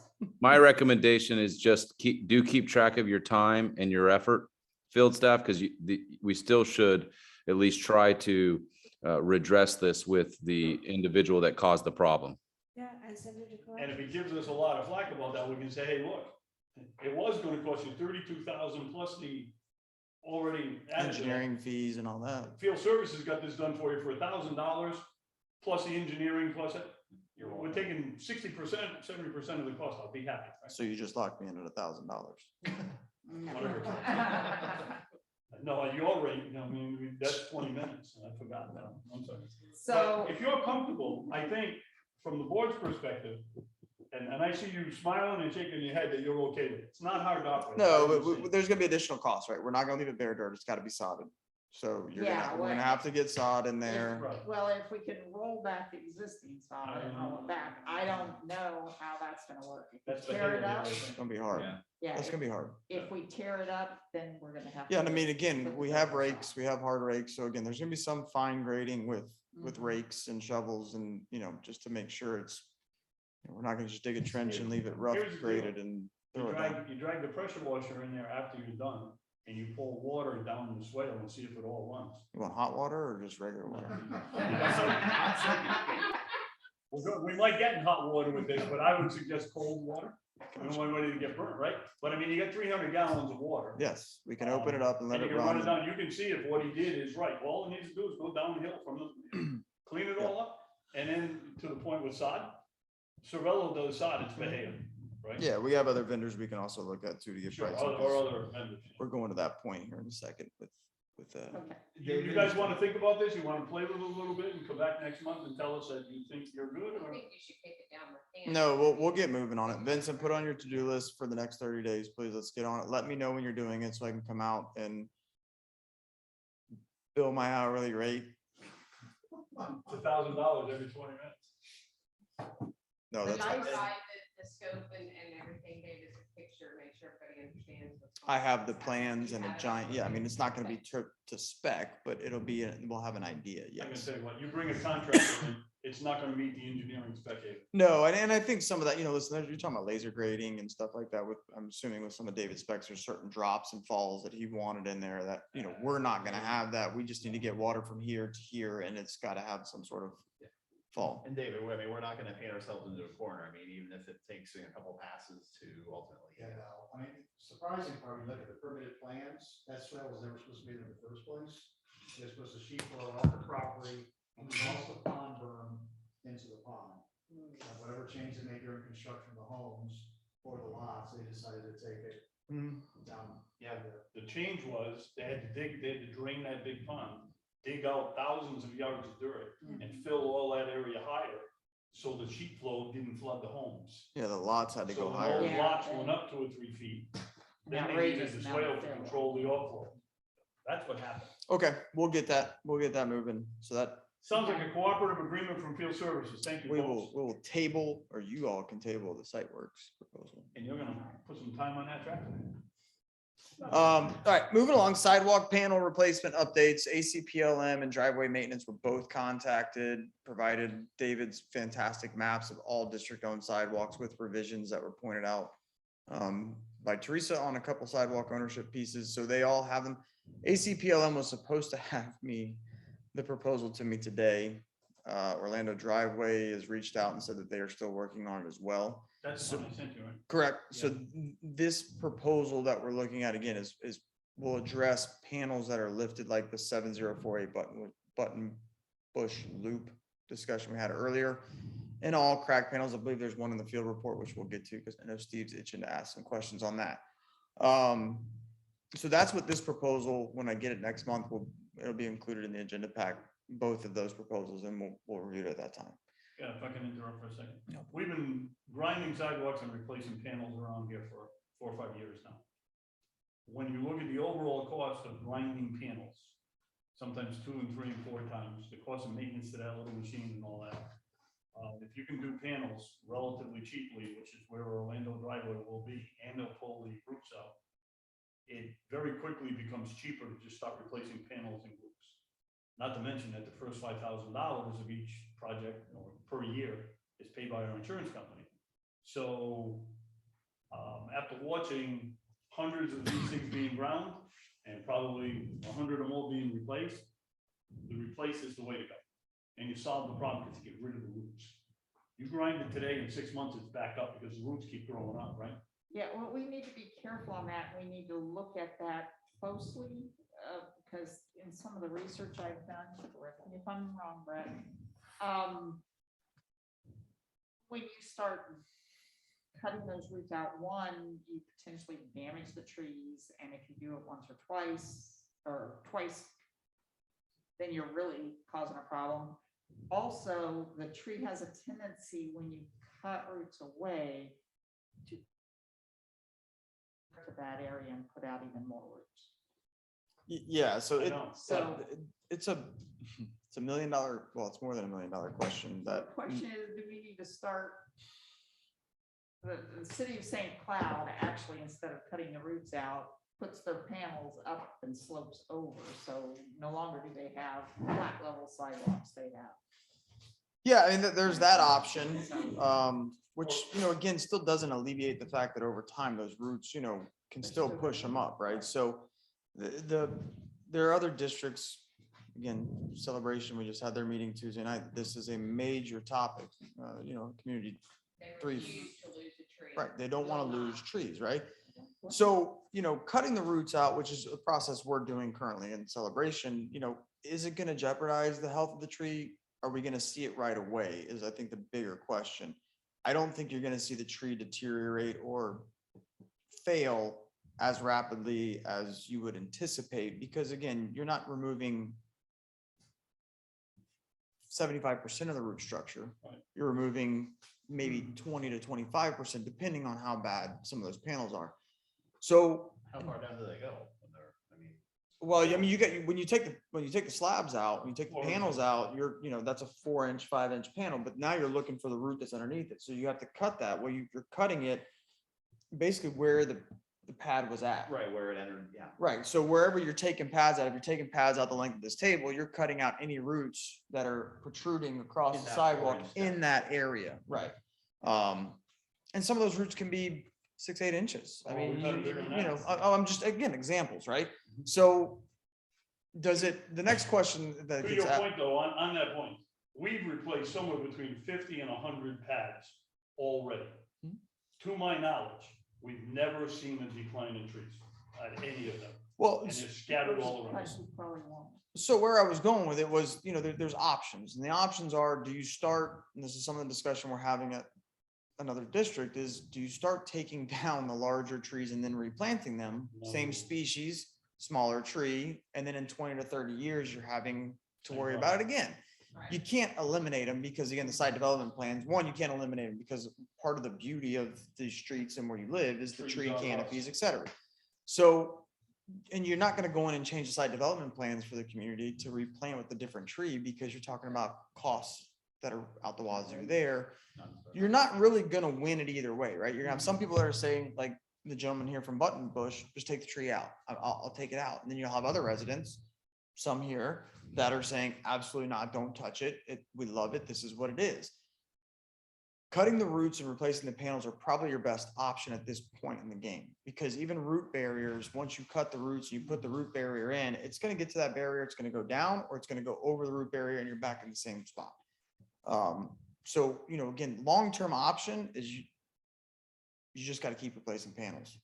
And if a tree fails because you've cut some roots out, you're not going to see it again in year 1 year, 2 year. You're going to see it year 10, 11, 12, more than likely.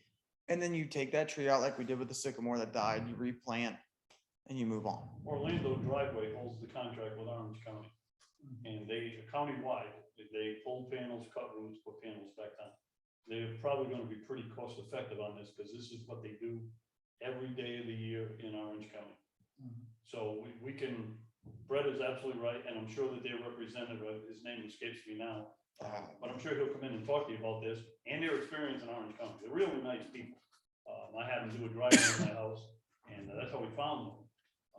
And they said, while he's talking to him, I told him what we're going on. We hold a contract in Orange County.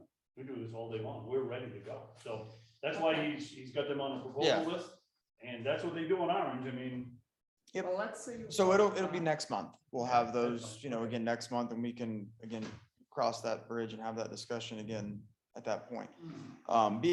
They finally got some kinks out of their software. Should have been, Vincent, did they come today at all to store any, stage any equipment that you're aware of? I didn't see any back there, but he reached out yesterday saying that they were gonna swing by, drop off some equipment. Should be starting tomorrow, but I have not received the map from him yet. This is to, The $10,000 trim that we started talking about 2 months ago was approved, and then they, right, to keep to get the limbs Get 'em off off the the houses. yeah. So that'll be starting tomorrow, is what I was last told. Now, again, they didn't drop any equipment off today, so I can reach out to Matthew tomorrow and find out what the holdup is.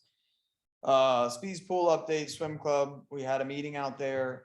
Derek has not followed up with me after my emails, but I'm assuming, again, I'm assuming, which is a bad word to use in front of you all and on the record, but I have not paid the invoice for the swim club yet because I haven't got a response off. The work has been completed that we discussed. Teresa was part of it. I was there not too long ago and they had not done it yet. I was in there today. They have not touched it. Some things have declined a little bit. We have grout coming out of, the blue lines that delineate the swim lanes. Grout is coming out of them in pretty good amount, but nothing else has been touched. The stains over by the ADA, the blotching on the bottom, and now if you look carefully at the grout lines in those swim lanes, grout is coming up. I will follow up again with Derek tomorrow morning. I'll copy Angel on that. They didn't anything? Nope, They didn't even ask for their 50% down. they did. Oh, they did? On the Ashley Finally? Park pool, they did submit an invoice for a 50%. But they down. didn't ask for 50% on swim club? They never sent the invoice. Oh, well, that's great. This is even better. Even better. Derek mentioned to me that it was never sent by his I admin. think I can find 12 or 13 more things wrong with that pool tomorrow. Give me time. So anyway, we're not going down. Yep, No, it's so, okay. but we did have a very in-depth conversation with about improved quality at the Ashley Park pool, which they have started. Again, Derek did send one update and I responded back to him saying, this is great. You should probably continue doing that. And it's been radio silent since. So moving on to tow signage. Can we hold up for a second and go Yep. back to something that we should have talked about before? There's a proposal in Cervello's package for Safari systemic insecticide treatment to the ground under the sycamores. Yes. Is that just a proposal? It is just a proposal. And we didn't discuss it tonight. Is there a reason or we just missed it? Because it's under We the were gonna, report. yeah, discuss it under his report. Oh, Yep. okay, I'm Not sorry. one under Cervello. Nope. Oh, you're it fine. does say that. Never mind, I'm sorry. You're okay. Floor is mine again. But you better buzz through this to get to your landscape RFP. Yeah. Okay, well, tow signage has been installed at Ashley Park Pool. Again, we met with Teresa, Angel was on site, Vincent got a map. We had to make some minor adjustments after they were installed once or twice. But we feel that they're should be where they need to be now, and the tow signage is also installed now at Swim Club. So check that off the list, and we do have an SOP in place where we put a warning on, we leave it there for 24 hours. If it's not moved, then we're making a call. I did. And you are keeping a log because they don't get. Yeah, so- Because they move it the one time. So I doesn't should mean probably that- back up on the SOP. The SOP, what we're really trying to target on these vehicles is if they are there for multiple days and not moving, not like, hey, if Vincent shows up and he saw that car there yesterday, we want to give them, maybe Vincent was there and they had moved and then come back. What I don't want in what we're seeing in Ashley Park Pool is people are starting to use that parking instead of their garage Correct. driveway or something, and they will move it to go to work. and you won't see it, but then it'll be back the next day and the next day. It's and the pretty next easy day. at Ashley Park. You Yeah. look at the cars that are parked, you look in the pool. If there's nobody in the pool, the car shouldn't be there. Yeah. It's the same way swim club. Double is. check the restrooms too. Well, Knock before you go in, please. Yes. Holler at If the- that's the direction you guys want, I But mean, yeah, that's gonna 'cause be pretty otherwise you intensive get- monitoring, but So somebody can just. No, go all through there you need and- is a little log that I gave a courtesy notice to this car, this tag number, this time. Now, again, I don't want it to be a full-time job for somebody, but you have enough people showing up to empty your trash cans and take care of the pool and stuff, that if they see a car there, there's nobody in there, they can pull up the log and say, hey, that car's never been here, I need to give them a courtesy notice. Or, hey, that car's been here several times and they've had a courtesy notice already, and so it's time to. so, and this is, I'm just to make sure I'm crystal clear and Vincent's sitting behind us and he understands it. So if they show up and there's nobody in the pool, but there's a vehicle parked there, they can go ahead and put the courtesy notice on. yes. If it's there when they come back in 24 hours, we're calling the tow company. Yeah, that's what the Okay. sign says. All right. And even if it's not there within 24 hours, but it's back there the next day, it doesn't get a new courtesy notice. It gets towed. It gets. towed. Okay. Vincent, crystal clear. People tend to abuse it a Yeah, lot. because they will time you out and They they will. even, play they even games. removed the original set of signs that were there and tossed them. Yeah. And that's when we get into the rigmarole a lot. Well, there's no signs. Mhm. There were. Yeah. Well, we did get Yeah. new signs made, and then on And- top of that, we have the tow yeah. signs from Sure. St. Cloud Towing, so. And it's a little bit of a problem now. When the apartments go in, it's gonna be a massive. So that's what we're